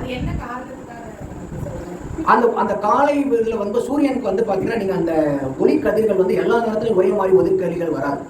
அந்த சன்லைட் ஃப்ரீக்வன்சின்னு சொல்லிட்டு அதில் இப்போ நிறைய ஆப்பே வந்துருச்சு. நீங்கள் சன்பாத் கூட நீங்கள் எந்த நேரத்தில் சூரிய வெளிச்சத்தை நீங்கள் எடுக்கணும். ஏன்னா நீங்கள் அல்ட்ரா வயலட் ரேஸ்ன்றாங்க, இன்ஃப்ராரெட் ரேஸ்ன்றாங்க. அப்போ அந்த மாதிரி வெளிச்சங்கள் எல்லாம் வந்து பார்த்தீங்கன்னா உடம்புக்கு தகாத செயல்களை உண்டு பண்ணக்கூடிய அந்த சூரிய அந்த ரேஸ்ல அந்த கதிர்களில் வந்து அந்த விஷயங்கள் இருக்குது. அப்படி இது வந்து ரொம்ப பெரிய சயின்டிஃபிக் சப்ஜெக்ட். இதை நீங்கள் போய் சர்ச் கூட பண்ணி பாருங்க இன்டர்நெட்ல. ஸோ அதெல்லாம் நமக்கு ரொம்ப நல்ல கேள்வி கேட்டது, நீங்கள் அருமையான கேள்வி. ஸோ அப்போ அந்த மாதிரி முதல் 5 நாளைக்கு அடுத்தது இது நீங்கள் அதுக்கப்புறம் வந்து பார்த்தீங்கன்னா நீங்கள் உங்களுடைய தினசரி வேலைகளை செய்யணும். அந்த மாதிரி வேலையை செய்யும் போது வந்து பார்த்தீங்கன்னாக்கா, கடினமான உழைப்பு, தேக மெலிவு ஏற்படுற அளவுக்கு செய்யாதீங்க அப்படிங்கிறார். அப்போ அந்த உடலை வந்து எந்த இடத்துல, அதனால தான் வள்ளலார் எப்பயுமே சொல்லுவார், உடம்பை பொன் போல பார்த்துக்கணும். பொண்ணை வந்து நல்ல தலையை வச்சு தேப்போமா? நம்ம இரும்பு கத்திய சாணம் பிடிக்கிறதுக்கு தேப்போம், தங்கத்தை எங்கேயாவது தேப்போமா? அதை எவ்வளவு பத்திரமா வச்சிருப்போம். அந்த மாதிரி இந்த உடம்பை வச்சிருக்கணும். அதுக்காக உழைக்காம தூங்கிட்டு இருக்காங்கன்னு அதை சொல்லல. தேக மெலிவு ஏற்படாத வண்ணம். அப்பனா உங்க உடம்பு கெட்டு போகாத அளவுக்கு நீங்க உங்களுடைய வேலைகளை பாருங்க அப்படிங்கிறாங்க. ஆனா இன்னைக்கு நிறைய பேருக்கு வந்து வேலையே வந்து உட்கார்ந்து பார்க்குற வேலை தான் ஜாஸ்தி. இன்னைக்கு நிறைய பேருக்கு வந்து பாத்தீங்கன்னா, அந்த காலத்துல எல்லாம் வந்து வயசானதும் தொப்பை வரும். இப்பெல்லாம் வந்து பாத்தீங்கன்னா இன்னைக்கு ரொம்ப போற போக்கில் பார்த்தா பிறக்கிற குழந்தைய தொப்பையோட பிறந்துரும் போல இருக்கு. ஏன்னா இன்னைக்கு அந்த அளவுக்கு வந்து பாத்தீங்கன்னாக்கா வேலை இல்லை. எல்லாருக்குமே உட்காந்து லேப்டாப்லயோ இல்லை மொபைல் போன்லயோ இல்லை வந்து டெஸ்க்டாப் வேலை தான் இன்னைக்கு ஜாஸ்தி இருக்கு. டெஸ்க் ஒர்க் தான் ஜாஸ்தி. ஃபீல்டு ஒர்க் குறைய ரொம்ப குறைஞ்சிக்கிட்டே வருது. ஸோ அப்போ அந்த மாதிரி இருக்கும்போது தேக மெலிவு வராத அளவுக்கு நம்ம வந்து சொல்லணும், செய்யணும் அப்படிங்கிறாரு. அந்த மாதிரி வேலையை முடிச்சதுக்கப்புறம் நீங்கள் இளம் வெயிலில், நீங்கள் இளம் வெந்நீரில் நீங்கள் குளிக்கலாம். ஆனால் இன்னைக்கு வந்து நீங்கள் இதெல்லாம் செய்யறதுக்கு அப்புறம் நீங்கள் வீட்டுக்கு வந்து குளிக்க முடியாது. இன்னைக்கு இருக்கக்கூடிய உலகியல் வாழ்க்கையில் அப்போ நீங்கள் குளிச்சுட்டு தான் போய் நீங்கள் வேலைக்கு ஒரு ஆஃபீஸ் போகிறோம் நம்ம நிறைய பேர். அப்போ நீங்கள் வந்து போய் வேலையை பார்த்துட்டு நீங்கள் குளிக்க முடியாது. அதனால தான் முதலே சொன்னேன், நம்ம குளிச்சுட்டு, ஏன்னா இன்னைக்கு இருக்கிற காலத்துக்கு தகுந்த மாதிரி நம்ம அட்ஜஸ்ட் பண்ண வேண்டியதும் கட்டாயம் இருக்குது. ஸோ அந்த மாதிரி நம்ம பண்ணிட்டு போகலாம். அடுத்தது பகல் ஆகாரம். அடுத்தது வந்து மதியானம் சாப்பாட்டுக்கு வராரு. அப்போ அந்த பகல் ஆகாரம் வந்து பார்த்தீங்கன்னா, இந்த மாதிரி காலையில் நம்ம சாப்பிடும்போது, நம்ம காலையில் உணவு என்ன சொன்னோம், அந்த கரிசலாங்கண்ணி, தூதுவளை, முசமுசக்கை, சீரகத்தை சேர்த்து அதை வந்து ஒரு தண்ணியோடையும் பாலோடையும் சேர்த்து அதை சுண்ட காய வச்சு குடிக்கணும். அதில் பயங்கரமான ஊட்டச்சத்து உங்களுக்கு கிடைக்குது. அதுக்கப்புறம் வரும்போது என்ன ஆகுனா, அந்த மதியான நேரத்துலலாம் வந்து நல்ல பசி எடுக்க ஆரம்பிக்கும். ஏன்னா உங்களுக்கு உடம்பு ஆரோக்கியமாக வச்சிருக்கீங்க. சில பேருக்கு வந்து பார்த்தீங்கன்னா பசிக்கிறதுனாவே உடம்பு ஆரோக்கியமாக இருக்குதுன்னு அர்த்தம். ஏன்னா அந்த உடம்பு வந்து மெட்டபாலிசம் நல்லா இருக்கு. அப்போ ஏற்கனவே அனுப்பிச்ச அந்த சத்துக்கள் எல்லாம் செலவு பண்ணதுனால இன்னும் வந்து அந்த உடம்பு எங்கிறது கேட்குது. அப்போ உடம்பு கேட்குதும் போது என்ன ஆகுதுன்னா, நமக்கு வந்து வேலை செய்யுது. சில பேருக்கு வந்து பார்த்தீங்கன்னா மணியை பார்த்த உடனே பசி எடுக்கும். அதை சொல்லல, அது பழக்கம், அது ஹேபிட். இப்போ நிறைய பேர் சொல்ற பாருங்க, டீ இந்த டைம் ஆச்சுன்னா ஒரு 2 மணி நேரம் ரைட்டாகவே டீ குடிக்கலாம். சில பேருக்கு வந்து பார்த்தீங்கன்னா தம் அடிக்கிறவங்களுக்கு எப்படியாவது போய் தம் அடிச்சுட்டு வந்தால் பரவாயில்லன்னு தோணும். அந்த மாதிரி பசிக்கும் அந்த பழக்கம் உண்டு. ஒரு டைம் ஆயிடுச்சுன்னா சில பேருக்கு ஒண்ணுமே இல்லையா, ஏப்பா ஏதோ சாப்பிட்றதுக்கு தான் நம்ம வீட்டில் தொலைவும், செய்யறதுக்கு எதுவுமே வேலை இல்லைன்னா திங்கிறதுக்கு ஏதாவது இருக்கான்னு நம்ம பார்ப்போம். அது உண்மையான பசியே இல்லை. அப்ப இந்த சாப்பாட்டுல வரும்போது கூட என்ன சொல்றாருனாக்கா, அவர் ஆகாரம் கொடுக்கும்போது ரொம்ப அலட்சியமாலாம் இருக்கக்கூடாது. அந்த குறிப்பா அந்த ஆகாரத்துல என்ன சொல்றாருனாக்கா, அதிகமாகவும் சாப்பிடக்கூடாது, நீங்க கம்மியாகவும் சாப்பிடக்கூடாது. ஒரு தராசு முள்ளு வச்சா எப்படி இருக்கும் அந்த மாதிரி நீங்க சாப்பிடணும். இன்னும் சொல்ல போனா எப்பயுமே ஒரு படி கம்மியாவே சாப்பிடுங்கன்றார். அதாவது சிம்பிளா சொல்லணும்னா, நீங்க எந்திரிக்கும் போது சரி இன்னும் ஒரு வாய் சாப்பிட்டுருந்தா பரவாயில்லையாடேன்னு இருக்கணும். அப்பா இடமே இல்லப்பா, மூச்சே விட முடியலப்பா, இந்த சூழ்நிலையில நம்ம எந்திரிக்கிறது தான் ஜாஸ்தி. ஏன்னா நல்ல வீட்டில் நல்லா சமைச்சு போட்டுறாங்க, நல்லா ஒரு குடி பிடிச்சிட்டு அடையப்பா சூப்பராக இருப்பாங்க. அந்த மாதிரி இருந்துச்சுனாலும் அந்த மாதிரி எப்பெல்லாம் நம்ம சாப்பிட்றோமோ அப்போ பூரா நம்ம உடம்பு சேதாரமாகுதுன்னு அர்த்தம். நீங்கள் எந்திரிக்கும் போதே உங்களுக்கு கொஞ்சம் இன்னும் கொஞ்சம் சாப்பிட்றது நம்ம கொஞ்சம் இடம் காலியாக இருக்கேன்னு ஃபீல் ஆகணும். அப்படி இருந்துச்சுன்னா நீங்கள் அருமையாக உங்கள் உடம்பு நீங்கள் உணவை கண்ட்ரோல் பண்ணி நீங்கள் சாப்பிட்ருக்கீங்கன்னு அர்த்தம். அது அப்போ அதில் கூட வந்து அவர் அரிசியை சொல்லும்போது என்ன சொல்கிறாருனாக்கா, சீரக சம்பா அரிசியை ரொம்ப குறிப்பிட்டு சொல்கிறார்.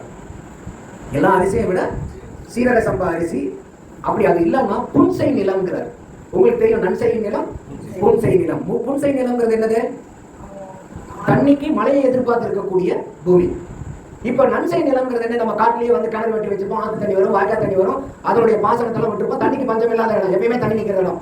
அந்த மாதிரி இருக்கிற இடத்துல வரக்கூடிய அரிசியை விட இந்த மாதிரி புன்சை நிலத்துல வரக்கூடிய அரிசி தரமானதாகவும் சக்தி மிகுந்ததாகவும் இருக்குங்கிறாங்க. இன்னைக்கு அதெல்லாம் விஞ்ஞான பூர்வமாகவும் நிரூபிச்சுட்டு வராங்க. அப்போ அதுல சீரக சம்பா அரிசி வந்து ரொம்ப பெஸ்ட். சப்போஸ் அப்படி கிடைக்கலன்னா கார அரிசி தவிர, கார அரிசி வேண்டாங்கிற, கார அரிசி வந்து பாத்தீங்கன்னா உங்களுக்கு வாய்வு அதிகம் பண்ணக்கூடியது.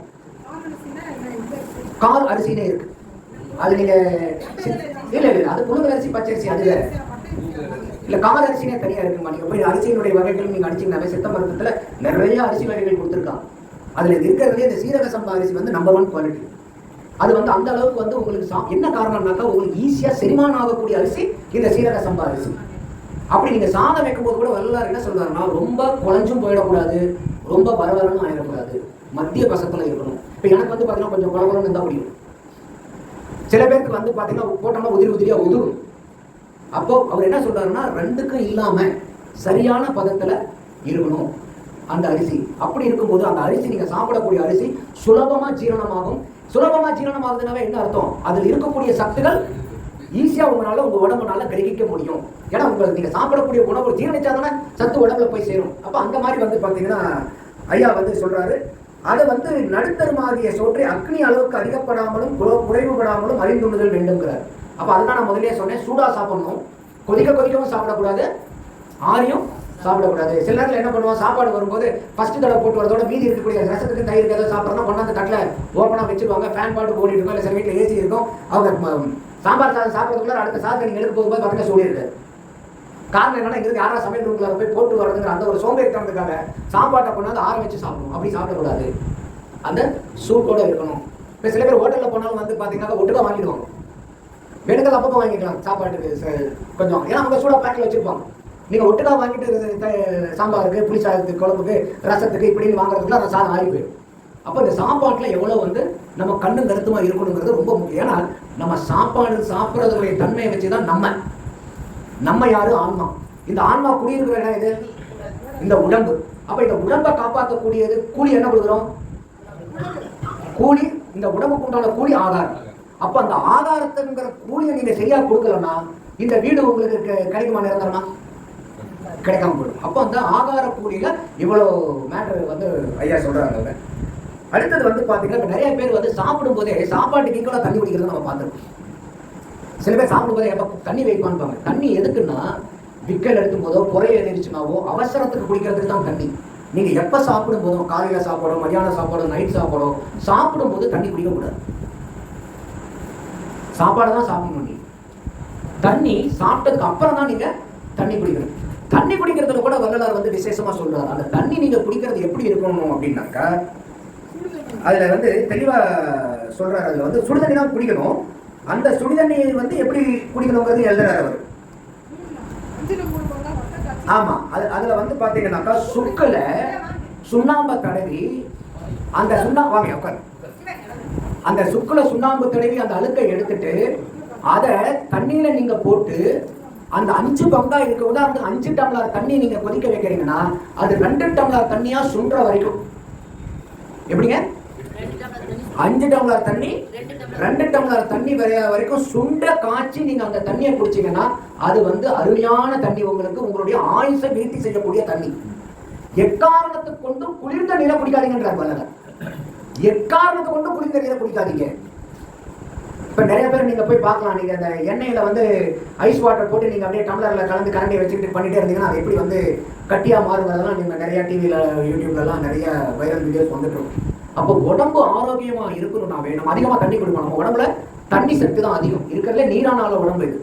அப்ப நமக்கு தண்ணி தாகம் எப்பப்பெல்லாம் இருக்குதோ அப்ப பூராமே சுடு தண்ணி தான் குடிக்கணும். ரொம்ப குடிக்கணும்னு சொல்ல வேண்டியதில்லை. இந்த மாதிரி சூடு பண்ணி சுண்ட வச்சு நீங்க இந்த மாதிரி இப்போ வாட்டர் பாட்டில்லாம் இருக்குது, நீங்க ஊற்றி வச்சீங்கன்னா அந்த சூடு நீங்க குடிக்கிற சூடு என்னவோ அந்த குடிக்கிற சூட்டில் ஊற்றி வச்சுக்கீங்க. ரொம்ப கொதிக்கவும் வேண்டாம், ரொம்ப ஆறுன தண்ணியும் வேண்டாம். அப்போ அந்த சூடான தண்ணிங்கிறது தான் வந்து ரொம்ப ரொம்ப முக்கியம். இது வந்து நிறைய பேர் நம்ம அசட்டை செய்யக்கூடிய விஷயம். வெளியே போயிட்டு வருவோம், வெய்ய காலமாக இருக்கும், உடனே வந்து பார்த்தீங்கன்னா பானை தண்ணி குடிக்கலாம் குடிப்போம். இல்லை ஃப்ரிட்ஜில் வச்சிருக்கிறீங்க வந்து ஃப்ரிட்ஜ் வாட்டர் எடுத்து உடனே மடக்கு குடிப்பாங்க. இது எல்லாம் உடம்பை கெடுக்கக்கூடிய செயல்கள். இப்போ நம்ம நினைச்சிருக்கோம் என்னங்க தண்ணி குடிக்கிறதுல போய் உடம்பு கெட்டு போகுமான்னு நினைச்சிட்டு இருக்கோம். நினைச்சோமா இல்லையா? அப்போ எப்பயுமே நமக்கு உடம்பு சரி. நிறைய பேர் வந்து பார்த்தீங்கன்னா உடம்பு சரியில்லைன்னா சுடுதண்ணி குடிங்க டாக்டரே சொல்லுவார். நம்மளுக்கே புத்தி வேலை செஞ்சு அப்போ சுடுதண்ணி தான் குடிப்போம். ஏன் மற்ற நேரத்தில் அந்த புத்தி வேலை செய்ய மாட்டேங்குது? அப்போ உடம்புக்கு நல்லதுங்கிறனால தான் உடம்பு சரியில்லாத நேரத்தில் சுடுதண்ணி குடிக்கிறோம். அப்போ எப்பயுமே அந்த சுடுதண்ணி குடிச்சா என்ன?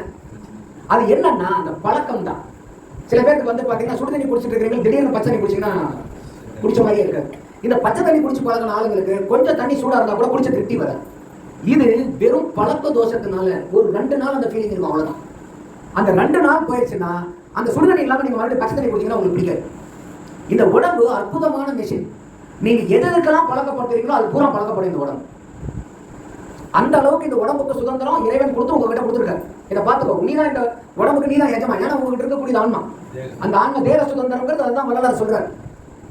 அந்த தேக சுதந்திரம் அவ்வளவு கொடுக்கப்பட்டிருக்கு. அதுல நீங்க என்ன பண்ணீங்கன்னாலும் அந்த உடம்பு வந்து அதுக்கு பழக்கமாகும். அதை நல்வழிப்படுத்துறது தான் நம்மளுடைய புத்திசாலித்தனம், பகுத்தறிவு, ஆன்மீக அறிவு, மெய்யறிவு எல்லாமே.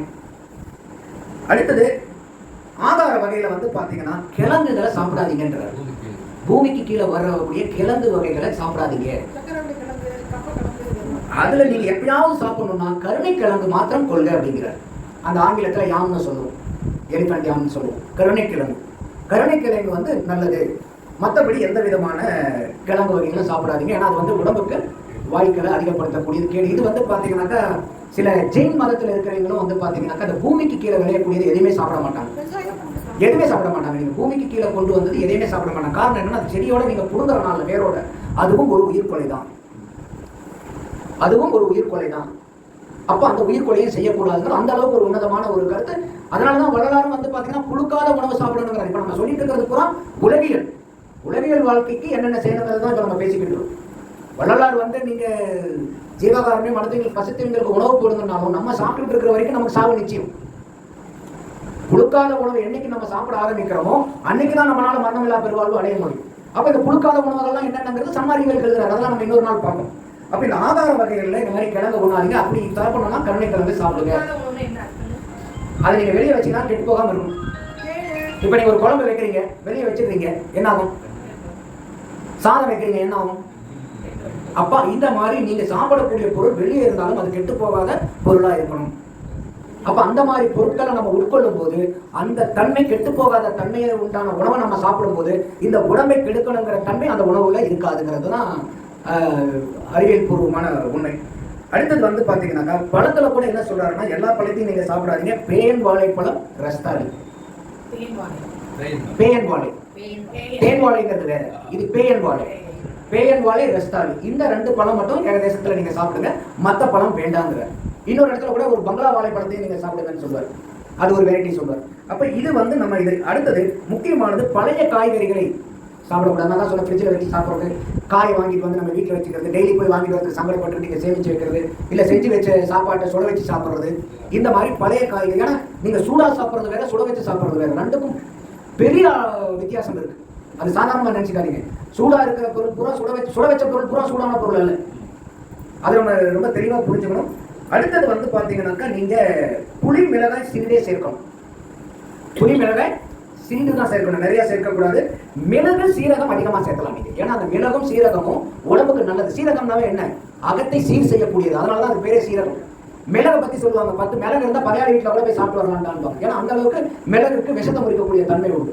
அப்போ உங்களுக்கு காரம் வேணும்னா மிளகுடைய காரத்தை நீங்க உங்களுடைய உணவுல சேர்த்துக்கலாம், மிளகா காரத்தை சேர்த்தக்கூடாது. மிளகா காரம் வந்து உடம்புக்கு கெடுது. அப்போ இந்த புளியும் மிளகையும் கம்மியா சேர்த்துக்கிங்க, குறைச்சலாம். எவ்வளவு குறைச்சலா செய்ய முடியுமோ. மிளகையும் சீரகையும் நீங்க அதிகமாக கூட சேர்த்துக்கலாம், பிரச்சனை இல்லை. கடுகு சேர்ப்பது அவசியம் அல்ல. கடுகுங்கிறது ஒரு நச்சுத்தன்மை உண்டான பொருள். அளவுக்கு அதிகமாக அந்த கடுகு போச்சுன்னா அது வந்து விஷத்தன்மையா மாறும். அப்ப அந்த கடுகு சேர்க்கறது வந்து அவசியம் இல்லை. வேணும், அவசியம் இல்லைன்னா என்ன அர்த்தம்? வேணும்னா கொஞ்சம் வச்சுக்கணும், ஆனா அது இல்லைன்னா சாப்பிடவே முடியாதுங்கிற நிலைமைக்கு வர வேண்டாம். அடுத்தது முக்கியமான ஒண்ணு, உப்பு எப்பயுமே கம்மியா சாப்பிடுது. உப்பு ஆனா இன்னைக்கு குழந்தைங்களுக்கு கூட வந்து பாத்தீங்கன்னா என்ன பேக்கெட் பிடிக்கும்? லேஸ். என்ன லேஸ்? சால்ட். இப்ப குழந்தைங்களுக்கு மட்டும் இல்ல, பெரியவங்களுக்கு அதே தான் கணக்கு வீட்டுல எல்லாம். அப்ப நிறைய பேர் இந்த உப்பை வந்து நம்ம சொல்லுவோம் உப்பில்லா பண்டம் குப்பையிலே. ஆனா உப்பை மிகுதியா சாப்பிட்டாலும் இந்த பண்டம் குப்பைக்கு போயிடும், இந்த பிண்டம் குப்பைக்கு போயிடும். அப்ப உப்பை எப்பயுமே ஒரு பிடி கம்மியாவே சாப்பிடுங்க. நீங்க சாப்பிடறத விட என்னப்பா உப்பே பத்தலன்பாங்க, உப்பு பத்தாம தான் நல்ல சாப்பாடு சாப்பிடுறீங்கன்னு அர்த்தம். புரியுதா இல்லைங்களா? நம்ம வந்து உப்பை உரைக்கிற அளவுக்கு போடுவோம். சில பேர்த்துல உப்பு நல்லா உரைக்கணும், அது வந்து ரொம்ப கெடுதல் உப்பு. அப்ப ரொம்ப உப்பு கம்மியா சாப்பிட்டு பழக்கம். எல்லாமே பழக்கம் தான் நான் சொல்றது. ஒரு 2 நாள் 3 நாள் சாப்பிட்டீங்கன்னா 4வது நாள் அது பழக்கமாயிடும். உப்பு எப்பயுமே கம்மியா சாப்பிடணும். அது என்னன்னா உங்களுக்கு பிரஷருக்கு அதுக்கு சம்பந்தம் உண்டு. அதனால இல்லாத உப்பு சாப்பிட்டா பிரஷர் அதிகமாகும். அப்போ லோ பிரஷரா இருக்கிறீங்க, உப்பை சேர்த்து போடுங்க, அதனால உங்களுக்கு பிரஷர் அதிகமாகுங்கிற கணக்கு. இப்ப நீங்க நம்ம வள்ளலார் சொல்ற மாதிரி இந்த உலகியல் வாழ்க்கையில் ஆன்மீகத்துக்குள்ளார கூட வர வேண்டாம். இப்ப இவர் சொல்லக்கூடிய உலகியல் வாழ்க்கையை நம்ம வாழ்ந்தோம்னாவே பிரஷர்ங்கிற வார்த்தையே நமக்கு வராது, சுகருங்கிறதே நமக்கு வராது. அப்ப நம்ம வந்தா என்ன பண்றதுங்கிறத விட வராம இருக்கிறது என்ன பண்ணுங்கிறதான நம்ம முயற்சி பண்ணணும். Prevention is better than cure இல்லையா? வருமம் காக்கிறது தானே அறிவு. வந்ததுக்கு அப்புறம் நம்ம என்ன பண்ணலாம்னு எடுக்கிறது வந்து அது வந்து இப்போ வர விட்டாச்சு. அதுக்கப்புறம் என்ன பண்றது? இப்போ நீங்க எங்கேயாவது பிரஷர் வந்துட்டா டாக்டர்கிட்ட போயிட்டு ஓகேங்க இந்த மாதிரி ஒரு 2 மாசத்துக்கு சாப்பிடுங்க சரியா எங்கே சொல்றாங்களா? சக்கரை வந்துட்டா எது வரைக்கும் சாப்பிடணும்? சாவர வரைக்கும். அப்புறம் அதுக்கு பேர் என்ன மருத்துவம்? சாவர வரைக்கும் நான் உன்னை சாப்பிடணும்னா அது பேர் மருத்துவமா? அப்ப நான் சாவர வரைக்கும் சாப்பிட்டு அது சரியாகலன்னு அர்த்தம். அப்ப எனக்கு எப்ப குணமாகுது? பிரச்சனை சக்கரை செத்தா தான் குணமாகுது. அப்புறம் இந்த மருந்து மாத்திரை எதுக்கு?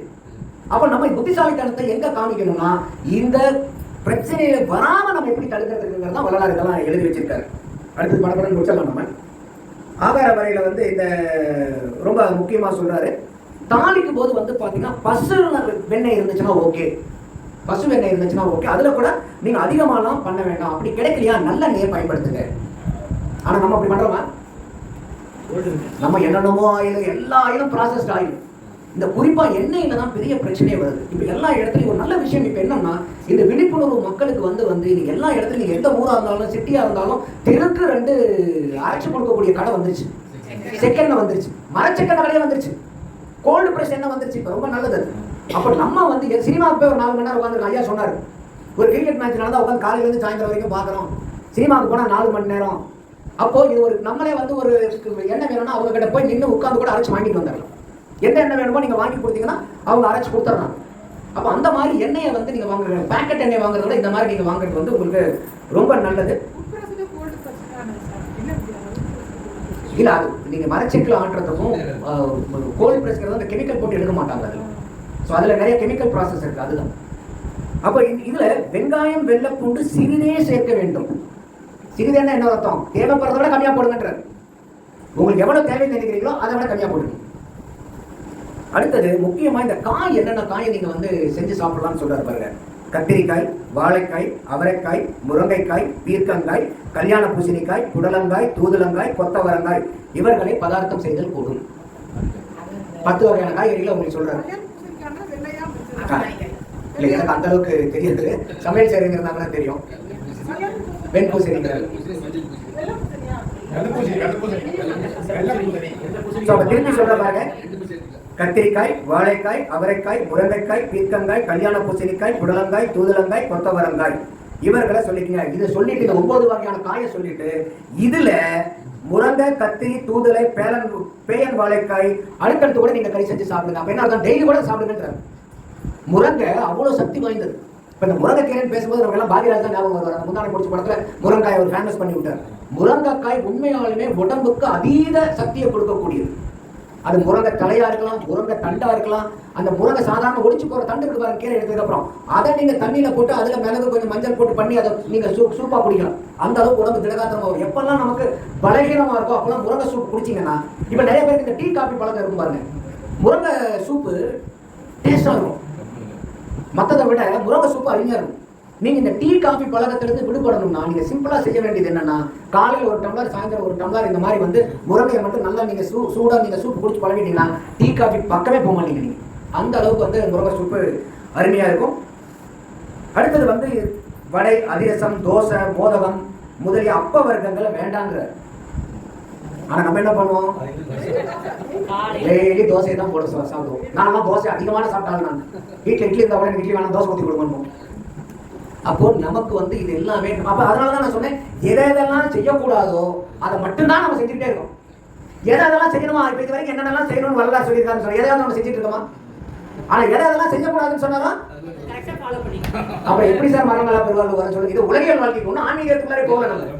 அப்புறம் வந்து இல்ல வரலாறு சொன்ன மரணமலா பெருவாழ்வை வந்து நம்மளால அடைய முடியல அப்படின்னா எப்படி அடைய முடியும்? அவர் சொன்ன மாதிரி நடந்து பண்ணி அந்த வழியில போனாதான். இப்ப இங்கிருந்து நேரா இந்த ரோட்ல போய் வலது பக்கம் திருப்பினாதான் பஸ் ஸ்டாண்ட் வரும்னா, இல்ல நான் இடது பக்கம் திரும்பினா எப்படி உங்களுக்கு பஸ் ஸ்டாண்ட் வரும்? நீங்க 1000 தடவை இங்கிருந்து போய் இடது பக்கம் திரும்ப பஸ் ஸ்டாண்ட் வருமா? ஆனா முதல் தடவை போய் வலது பக்கம் திரும்பினீங்கன்னா பஸ் ஸ்டாண்ட் வந்துடும். அப்ப அதனாலதான் தெளிவா எழுதி வச்சிருக்காரு, புளியாரை துவையல் தினந்தோறும் கிடைக்கிற மிகவும் நன்றுங்கிறார். அடுத்தது இன்னும் குறிப்பா இந்த சித்திராண்ணங்கள்லாம் சாப்பிட வேண்டாங்கிறார். தயிர் சாதம், புளி சாதம், எலுமிச்சம்பழ சாதம், இதெல்லாம் வந்து என்னன்னா அந்த காலத்து ஃபாஸ்ட் ஃபுட். இப்ப இந்த காலத்து ஃபாஸ்ட் ஃபுட் வந்து ஃப்ரைட் ரைஸ், நூடுல்ஸ். அந்த காலத்து ஃபாஸ்ட் ஃபுட் என்ன, புளி சாதம், தயிர் சாதம், எலுமிச்சம்பழ சாதம், தேங்காய் சாதம், இந்த மாதிரி சித்திராண்ணங்கள் வேண்டாங்கிறார். எப்பயாவது ஒன்று சாப்பிடுங்க, இதை ரெகுலரா சாப்பிடாதீங்க. ஏகதேசத்தில் எப்பயாவது ஒன்று சாப்பிட்டீங்கன்னா ஓகே. ஒரு படத்துல தான் சொல்றாங்க, வித்தவுட்ல தான் எப்பயாவது ஒன்று வித்தவுட்னா பரவாயில்லப்பா, எப்பயுமே வித்தவுட்ல நீ கூட்டிட்டு போயிருந்தா எப்படி பண்ண சினிமால வரி விவேக் கேட்பாரு அந்த மாதிரி. ஆனா நம்ம எப்பயாவது ஏகதேசத்துல கொள்ளலாம் எதெல்லாம் சொல்றோம் அதை தான் எப்பயுமே செஞ்சுட்டு இருக்கோம். அதே மாதிரி இந்த கீரையில வந்து பாத்தீங்கன்னா முதல்ல சொன்ன மாதிரி கரிசலாங்கண்ணி கீரை, தூதுவளை கீரை, முன்னைக்கீரை, பசலைக்கீரை, முருங்கைக்கீரை, இதை வந்து பருப்போடும் மிளகோடும் புளியிட்டு தனித்தும் கறி செஞ்சு நீங்க சாப்பிடலாம். இதெல்லாம் வந்து உடம்புக்கு நல்ல செய்யப்படும். மற்ற கீரை வகைகள் எப்பயாவது ஒன்று எடுத்துங்க. ஆனா அடிக்கடி நீங்க எடுத்துக்க வேண்டிய கீரைகள் என்ன, கரிசலாங்கண்ணி, தூதுவளை, முன்னைக்கீரை, பசலைக்கீரை, முருங்கைக்கீரை, இந்த 5 வகையான கீரைகளை அடிக்கடி நீங்க சாப்பிடுங்க அப்படிங்கிறார். தயிர்ல இப்ப நிறைய பேர் சாப்பிடுவோம், புளிச்சிருந்தா சாப்பிட மாட்டோம். எனக்கு ஃப்ரெஷ்ஷா புளிப்பே இல்லாம தயிர் வேணும். புளிக்காத தயிர் ஒண்ணுமே கிடையாது. தயிர் புளிச்ச தயிர் தான் சாப்பிடணும். ஏன் புளிக்குதுன்னா அந்த நன்மை செய்யக்கூடிய பாக்டீரியா அதிகமாகறதுனால தான் அந்த தயிர் புளிக்குது. உடம்புக்கு நன்மை செய்யக்கூடிய பாக்டீரியா அந்த தயிர்ல அதிகமா போக போக போக லாக்டோபேசிலஸ்.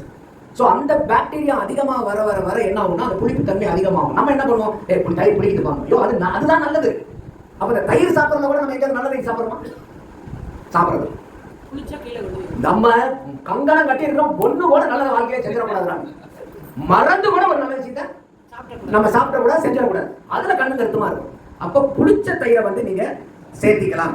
பருப்புல வந்து பாத்தீங்கன்னா துவரம் பருப்பு சொல்றாரு. துவரம் பருப்பை வந்து நீங்க எப்படி வேணா நீங்க சாப்பிடுங்க, நெய் சேர்த்து சாப்பிடுங்க, ஆனா நெய்யை அதிகமா சாப்பிடாதீங்க அப்படிங்கிறாரு. மற்ற பருப்பு வகைகள் தேவையில்லை.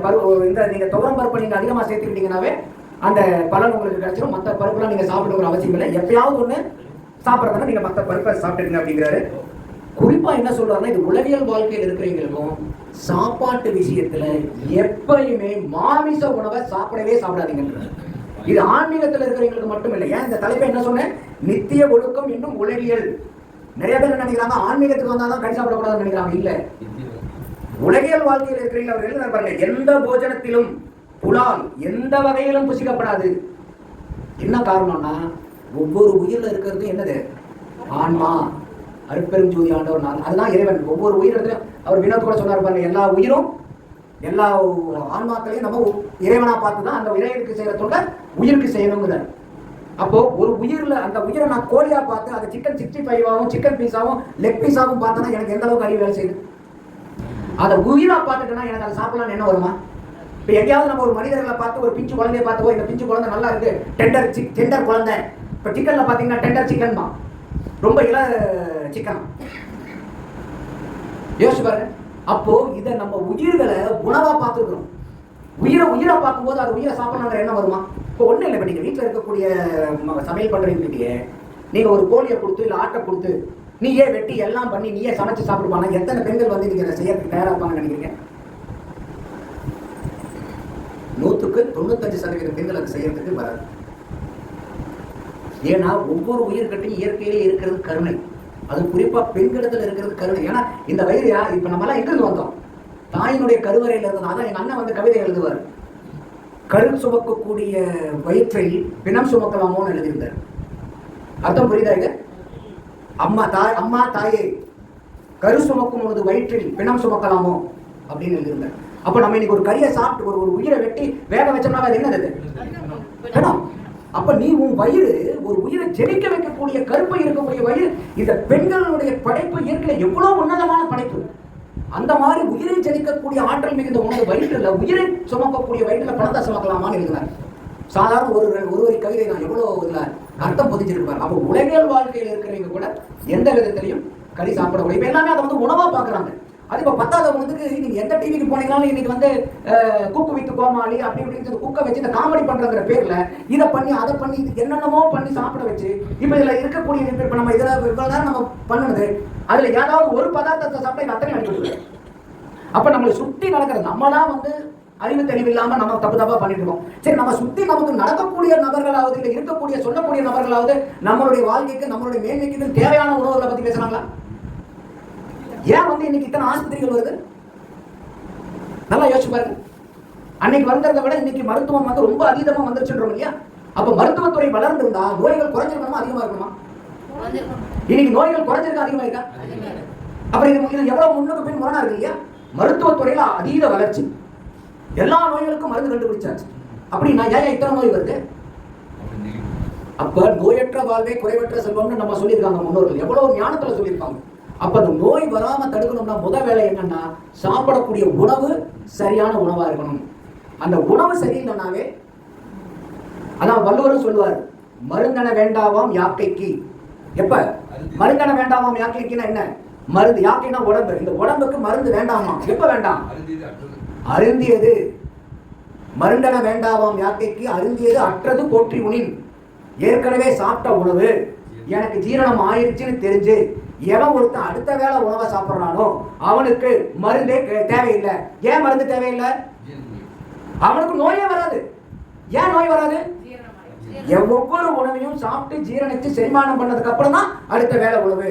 அப்ப இந்த நோய் உற்பத்தி நம்ம எங்க ஆகுது? ஏற்கனவே சாப்பிட்ட உணவு ஜீரணமாகாத போதே அடுத்த உணவு எவெல்லாம் சாப்பிட்றோமோ எல்லாத்துக்கும் வியாதி வரும். எங்கேயாவது இந்த குரல்ல வள்ளுவர் வந்து கிருமிகளை பத்தி எங்கேயாவது சொல்லியிருக்காரா? எங்கேயாவது கிருமிகளை பத்தி இங்க வருதா? மருந்தன வேண்டாவாம் யாக்கைக்கு அருந்தியது அற்றது போற்றி உணின். எவ்வளவு பெரிய விஸ்டம் இதுல, எவ்வளவு பெரிய அறிவு சார்ந்த அறிவியல் இதுக்குள்ளார வச்சிருக்காங்க இந்த குரலுக்குள்ளார. அப்போ எந்த ஒரு மனிதன் தான் உண்ட உணவு செரிச்சது தெரிஞ்சதுக்கு அப்புறம் அடுத்த வேளை உணவு சாப்பிட்றானோ அவனுக்கு வியாதியே வராது. அப்ப வியாதியினுடைய பிறப்பிடமே என்ன? சாப்பிட்ட உணவை செரிமானம் ஆச்சோ ஆகலையோ 7 மணி ஆச்சா சாப்பிடலாம், காலையில் 9 மணி ஆச்சா சாப்பிடலாம், 1:30 சாப்பிடலாம். இப்ப இதுல போனீங்கன்னா டாக்டர் சில பேர் சார் டயத்துக்கு சாப்பிடல சார். அதை விட ஒரு மோசமான செயல் உலகத்திலே கிடையாது. எப்ப பசிக்குதோ அப்ப சாப்பிடணும். இப்போ நீங்க உங்க உடம்பு இருக்குது எல்லாம் நீங்க உட்காந்துருக்கீங்க. எத்தனை தடவை உங்க கண்ணுக்கு நீங்க ஆர்டர் போட்டீங்க? நீங்க இத்தனை தடவை சிமெண்ட் ஏதாவது ஆர்டர் போட்டீங்களா? உங்க மூச்சு விட முடியலன்னா உயிர் வாழ முடியுமா? நீங்க உட்காந்துருக்கும் போது யாராவது உங்க உடம்புக்கு ஆர்டர் பண்ணீங்களா? நான் நந்தகுமார் பேசுறதை கேட்க போறேன், நான் ஒரு மணி நேரம் உட்காந்து இருக்க போறேன், நீ வந்து பாத்தீங்கன்னா ஒரு 857 தடவை நீ மூச்சு உள்ள போயிட்டு வெளியே வாங்க சொன்னீங்களா? இப்ப நீங்க மதியானம் சாப்பிட்டீங்க, இல்ல நீங்க உட்கார வச்சு நீங்க ஜீரணம் பண்ணிட்டு இருக்கீங்களா? அப்ப இந்த உடம்பு எல்லாமே எது செய்யுது? அதுவா செய்யுது. உங்ககிட்ட இருக்கக்கூடிய ஆன்மா அந்த உடம்பை இயக்கிட்டு இருக்குது. அந்த இறைப்பொருள் உங்களுடைய உடம்பை இயக்கிட்டு இருக்கு. ஆனா நம்ம என்ன நினைச்சிட்டு இருக்கோம்? நான் தான் என் உடம்பை பார்த்துட்டு இருக்கேன். ஆனா நம்ம இப்ப இவ்வளவு நேரம் பேசணும், நம்ம எங்கேயாவது உடம்பை காப்பாத்திட்டு இருக்கோமா? என்ன உடம்பை நாசம் பண்ணிட்டு இருக்கோம். சில பேர் சொல்லுவாங்க, பெத்த எங்க கூட சில டைம் ஆச்சுரா சாப்பிட்றா கண்ணு, மணி 9 ஆச்சுரா. அவன் சொல்லுவான், அம்மா பசிக்கலமா விடுமான்பான். மணி 9 ஆச்சுரா சாப்பிட்றான். அப்ப நம்ம சின்னதுல இருந்து என்ன பண்ணிருக்கோம் பாருங்க. அந்த குழந்தைக்கு நேரத்துக்கு சாப்பிட்றது இல்ல, பசிக்கு புசி, பசிட்டு புசி. அவையா ஒரே வரையில முடிச்சுட்டு போனாங்க, பசிட்டு புசி. அப்ப நம்ம இன்னைக்கு என்ன பண்றோம்? பசிக்காமே சாப்பிடுறோம், தாகம் அடிக்காம தண்ணி கொடுத்துறோம். இல்லைங்க டெய்லி காலையில ஆச்சும் ஒரு 3 லிட்டர் நீங்க தண்ணி குடிங்க, 4 லிட்டர் தண்ணியை குடிங்க.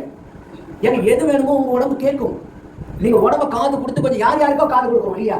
ஒரு சினிமா பாட்டு காது கொடுக்குறோம், ஒரு கிசுக்கு காது கொடுக்குறோம், பக்கத்து வீட்டுல ஏதோ சண்டை நடந்த உடனே நின்று கேட்கிறோம், எதுக்கோ காது கொடுக்குறோம். நம்ம உடம்புக்கு என்னைக்காவது நம்ம காது கொடுத்து கேட்டிருக்கோமா? என்னதான்ப்பா சொல்லு உடம்பு. ஆனா டெய்லி நித்த நம்ம கிட்ட பேசும். நீங்க இப்ப உட்கார்ந்து இருக்கும்போது கூட பாருங்க, அம்மா வந்து இப்ப அந்த ஆசனத்துல உட்காருங்க. ஏன்னா அவங்க உடம்பு சொல்லுது, ஏமா இந்த மாதிரி என்னால உட்கார முடியல, நீ இடத்த மாத்தணும்னு சொல்லுது. நம்மளை அறியாமையே நம்ம கிட்ட உடம்பு பேசுவோம். ஆனா நம்ம அந்த உடம்ப கவனிக்கிறோமா? எவ்வளவோ கத்துது நம்ம கிட்ட, டே முட்டாளே கேள்றாங்குது, நம்ம அதை கேட்கறதே இல்லை. நம்ம கேட்கறது பூரா வேற. அப்ப இதெல்லாம் தான் நமக்கு வந்து பெரிய பிரச்சனையா வருது. இதுல இப்ப நிறைய பேர் வந்து பாத்தீங்கன்னாக்கா சாப்பிட்டதுக்கு அப்புறம் தூங்குற பழக்கம் எத்தனை பேருக்கு இருக்கு?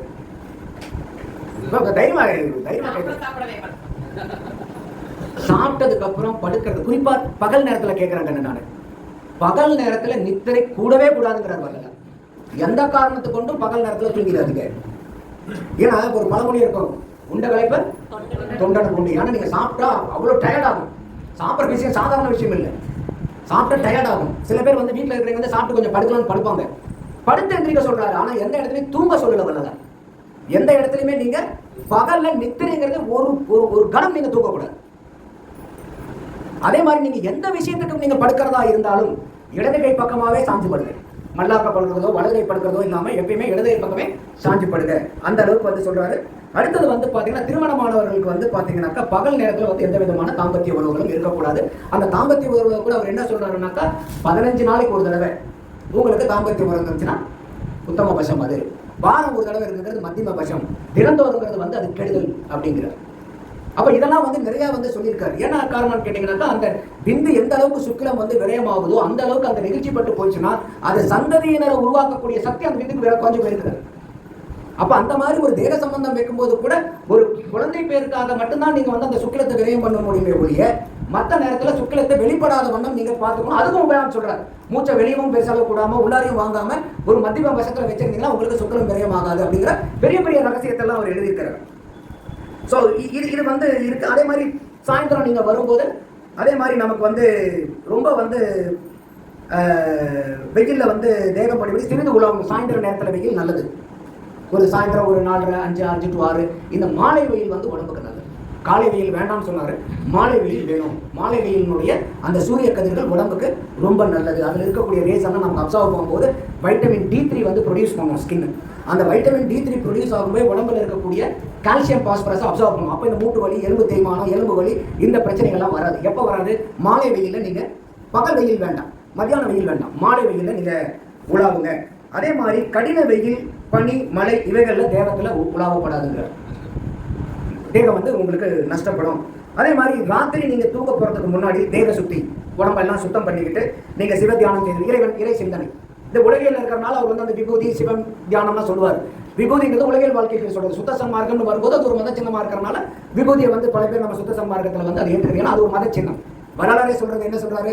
சுத்த சன்மார்க்கத்தின் முக்கிய தலைகளாகிய சமயங்கள், மதங்கள், மார்க்கங்கள் என்பவற்றின் ஆச்சார சங்கற்ப விகற்பங்கள் எங்கள் மனதில் பற்றாத வண்ணம் அருள் செய்ய வேண்டும்ங்கிறார். ஆனா உலகியல் வாழ்க்கையில் இருக்கீங்க அது பண்ணிட்டோம், அது ஒன்றும் மோசம் இல்லை, அதுவும் ஒரு நல்ல செயல் தான், நல்ல செயல் தான். அது மோசமான செயல் இல்லை. அதை நீங்க கடக்கிற அளவுக்கு வரணும்னா நீங்க அதை விட இன்னும் மேன்மையான நிலைக்கு வரணும். அது இப்ப நீங்க நினைக்கணுங்கிற அவசியம் இல்லை. அதனாலதான் இந்த உலகியல் வாழ்க்கையில் சொல்றாரு. அப்போ சிவதியானத்தோட நீங்க வந்து இறை சிந்தனையோட நீங்க இருங்க, தோத்திரம் செய்யுங்க, அதே மாதிரி வந்து விவகாரம் செய்யுங்க, சாத்திரம் வாசித்தல் இவை முதலே கூடும். போதனை நீங்க ராப்போகத்தை எப்படி சொல்றாங்கன்னா சாப்பாடு, ராத்திரி சாப்பாடு வந்து நீங்க பகல் போதனை சாப்பிட்டதை விட ரொம்ப அற்பமா சாப்பிடணும். மதியானம் சாப்பிட்டதை விட இரவு சாப்பாடு ரொம்ப ரொம்ப குறைவா சாப்பிடணும். இது நீங்க ஸ்டெப் கடந்து போக போக போக இந்த சாப்பாடுகளெல்லாம் குறைச்சிட்டு வரணும். ஆனா உலகியல் வாழ்க்கையில் இருக்கிறவங்களுக்கு ராத்திரி நீங்க சாப்பிடுங்க, ஆனா குறைச்சு சாப்பிடுங்க. மதியானம் சாப்பிட்டதை விட ரொம்ப குறைச்சலா இருக்கணும். மதியான சாப்பாடு என்ன சொன்னோம்? முக்காவே சாப்பிட்டு கயிறு காலியா இருக்குது, ஒன்றும் சாப்பிட்டுக்கலாமே தோணும்.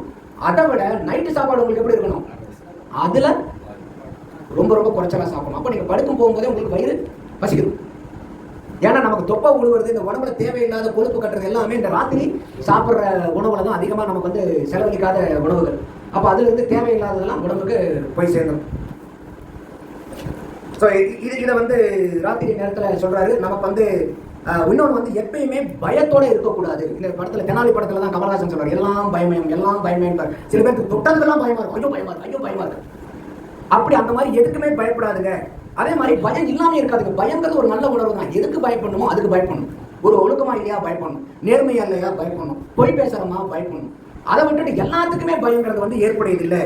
எப்போதும் மனம் உற்சாகத்தோடு இருக்க வேண்டும். ஆனா இன்னைக்கு நிறைய மனுஷன் நாட்டில் எப்படி சுத்திட்டு இருக்கான்? மந்து சுட்டு மாதிரியே சுத்துறான். இப்போ நீங்கள் எல்லாம் சிக்னல்லாம் நம்ம சிட்டிலலாம் போயிருக்கும்போது நீங்கள் சிக்னல் இருந்து அடுத்த ஆள் நீங்கள் பார்த்தீங்கன்னா ஏதோ ஒரு சிக்னல் இருப்பான், பைக்கில் தான் ஆள் உட்காந்துருப்பான், காரில் தான் இருப்பானே ஒழிய என்னவோ பாவம் அவனுக்கு என்னவோ தெரியல, அவன் மூஞ்சில் அவ்வளோ கவலைகள் இருக்கும், ரொம்ப சோர்வாக இருக்கிறான்னு என்னன்னா அவ்வளோ ப்ரெஷர். இதெல்லாம் அவங்களாம் ஏற்றிக்கிறது. அதெல்லாம் நம்ம அதை தனியாக ஒரு நாள் பேசுவோம். அப்போ எப்போதும் மனசு உற்சாகத்தோடு இருக்கணும். மனசு உற்சாகமாக இருந்தால் தான் உடலும் உற்சாகமாக இருக்கும். அடுத்தது ரொம்ப முக்கியமானது கொலை, கோபம், சோம்பல், பொய்மை, பொறாமை, கடுஞ்சொல் முதலிய தீமைகள். ஆகா, இதெல்லாம் தீமைகள், இது செய்யாதீங்க. உரத்து பேசல், வேகமாக நடத்தல். சில பேர் காலையில் வாக்கிங் போகிற பேர்லன்னு பார்த்தீங்கன்னா பக்கத்தில் இருக்குது யாராவது குறுக்கால போயிட்டாங்கன்னா கை பட்டுச்சுன்னா அவன் ஆஸ்பத்திரிக்கு தான் போய் படுக்கணும். அந்த அளவுக்கு பட்டத்தை அதை பார்த்தா ஏன்னா வள்ளலார் என்ன சொல்றாருன்னா, எந்த இடத்துலையுமே பிராணனத்தை வேஸ்ட் பண்ணாதீங்க, மெல்ல நடக்கணுங்கிறார். காலையில் எந்திரிச்சது கூட வந்து மலை ஜலத்துக்கு முன்னாடி உலாவணுங்கிறார். அந்த உலாவும் போது எங்க உங்களுக்கு மலை ஜலம் வருதோ அங்கேயே கழிங்கன்றார். ஏன்னா அந்த காலத்துலாம் வெளியே போயிட்டு இருந்தோம். இப்போ நீங்க வீட்டுக்குள்ளாரே நடக்கலாம், இல்லை அப்பார்ட்மெண்ட் ஆட்டு கீழே நடக்கலாம். நீங்க மலை உபஜலம் வந்தோன்னா டக்குன்னு மேலே வந்துடலாம். அப்போ இது ஓடி, அதாவது வந்து வேகமாக நடத்தல், ஓடி நடத்தல், வழக்கிடல், சண்டையிடல் கூடாது. எவ்விதத்திலும் பிராணவாயு அதிகமாக செலவாகாமற்படி ஜாக்கிரதையோடு பழக வேண்டும். அப்போ மூச்சு ரொம்ப ரொம்ப முக்கியமானது. அடுத்தது ரொம்ப கடைசியில் சொல்லும்போது அந்த இதில் என்ன சொல்றாருன்னா, மலஜலத்தை சிறிதும் அடக்கப்படாது, சுக்கிலத்தை சிறிதும் வீணில் விடப்படாது, துன்மார்க்க பழக்கம் செய்யக்கூடாது. இந்த துன்மார்க்க பழக்கம் தான் இப்போ நான் படித்தது எல்லாமே. அப்போ எப்பப்பெல்லாம் உங்களுக்கு நேரம் கிடைக்குதோ, காலையிலையும் சரி, அதே மாதிரி இரவு நீங்கள் தூக்க போகிறதுக்கு முன்னாடியும் கொஞ்சம் உட்காந்து இறைவனுக்கு நன்றி சொல்லுங்கள். இறைவனை வச்சு காலையில் எப்படி வந்து ஐயா இறைவா எனக்கு வந்து இந்த அளவுக்கு வந்து நீ இருக்கக்கூடிய வாழ்நாளில் பூரா நல்லபடியாக இருக்கிறதுக்கு நீ தான் முதல் நாளாக இருக்குது, என்னை வந்து இன்னைக்கு படித்ததுக்கு நன்றி. அதே மாதிரி தூங்க போகிறதுக்கு முன்னாடியும் ஒரு நன்றி இறைவன்கிட்ட வேண்டிட்டு இறைவன்கிட்ட அன்பு செலுத்தி எல்லாரும் நல்லா இருக்கணும் வேண்டுது. யான் பெற்ற இன்பம் பெருகையும் வையகம், அருட்பெரும் ஜோதி அருட்பெரும் ஜோதி தனிப்பெரும் கருணை அருட்பெரும் ஜோதிங்கிறத நம்ம சொல்லி நைட்டு படுக்க போயிடலாம். இன்னும் அவர் குறிப்பாக சொல்றது வந்து பார்த்தீங்கன்னா இது உலகில் கூட முடிஞ்சு போயிருது நமக்கு. ஸோ இது நான் இப்போ நம்ம பார்த்தது வந்து இந்த சாதாரண விதியை மட்டும்தான் பார்த்தோம். ஏன்னா நேரம் கடந்து போகிறனால நம்ம வந்து பொது விதி சிறப்பு விதிகளை வந்து இன்னொரு அடுத்த மாதத்துல இதை நம்ம பார்க்கலாம். அது வரைக்கும் இங்கே வந்து இருந்து பொறுமையாக கேட்டவங்க அனைவருக்கும் எனது மனமார்ந்த வாழ்த்துக்களும் பாராட்டுகளும். அருட்பெரும் ஜோதி அருட்பெரும் ஜோதி தனிப்பெரும் கருணை அருட்பெரும் ஜோதி, அருட்பெரும் ஜோதி அருட்பெரும் ஜோதி தனிப்பெரும் கருணை அருட்பெரும் ஜோதி, அருட்பெரும் ஜோதி அருட்பெரும் ஜோதி தனிப்பெரும் கருணை அருட்பெரும் ஜோதி, அருட்பெரும் ஜோதி அருட்பெரும் ஜோதி தனிப்பெரும் கருணை அருட்பெரும் ஜோதி. நம்ம சத்விச்சாரம் எப்பயுமே மாசம் பூசத்தன்னைக்கு சாயந்தரம் இருக்கும். அடுத்த மாதம் வந்து தைப்பூசம் வருது. தைப்பூசத்தன்னைக்கு காலையில் 11 மணிக்கு திருச்சி மாவட்ட சன்மார்க்க சங்கத்தில் சுத்த சன்மார்க்கங்கிற தலைப்பில் என்னுடைய சொற்பொழிவு இருக்குது. யார் யாரெல்லாம் வடலூர் வரீங்களோ தயவுசெய்து வந்து அந்த நிகழ்ச்சியில் கலந்துக்கணும்னு கேட்டுக்கிறேன். ரொம்ப நன்றி.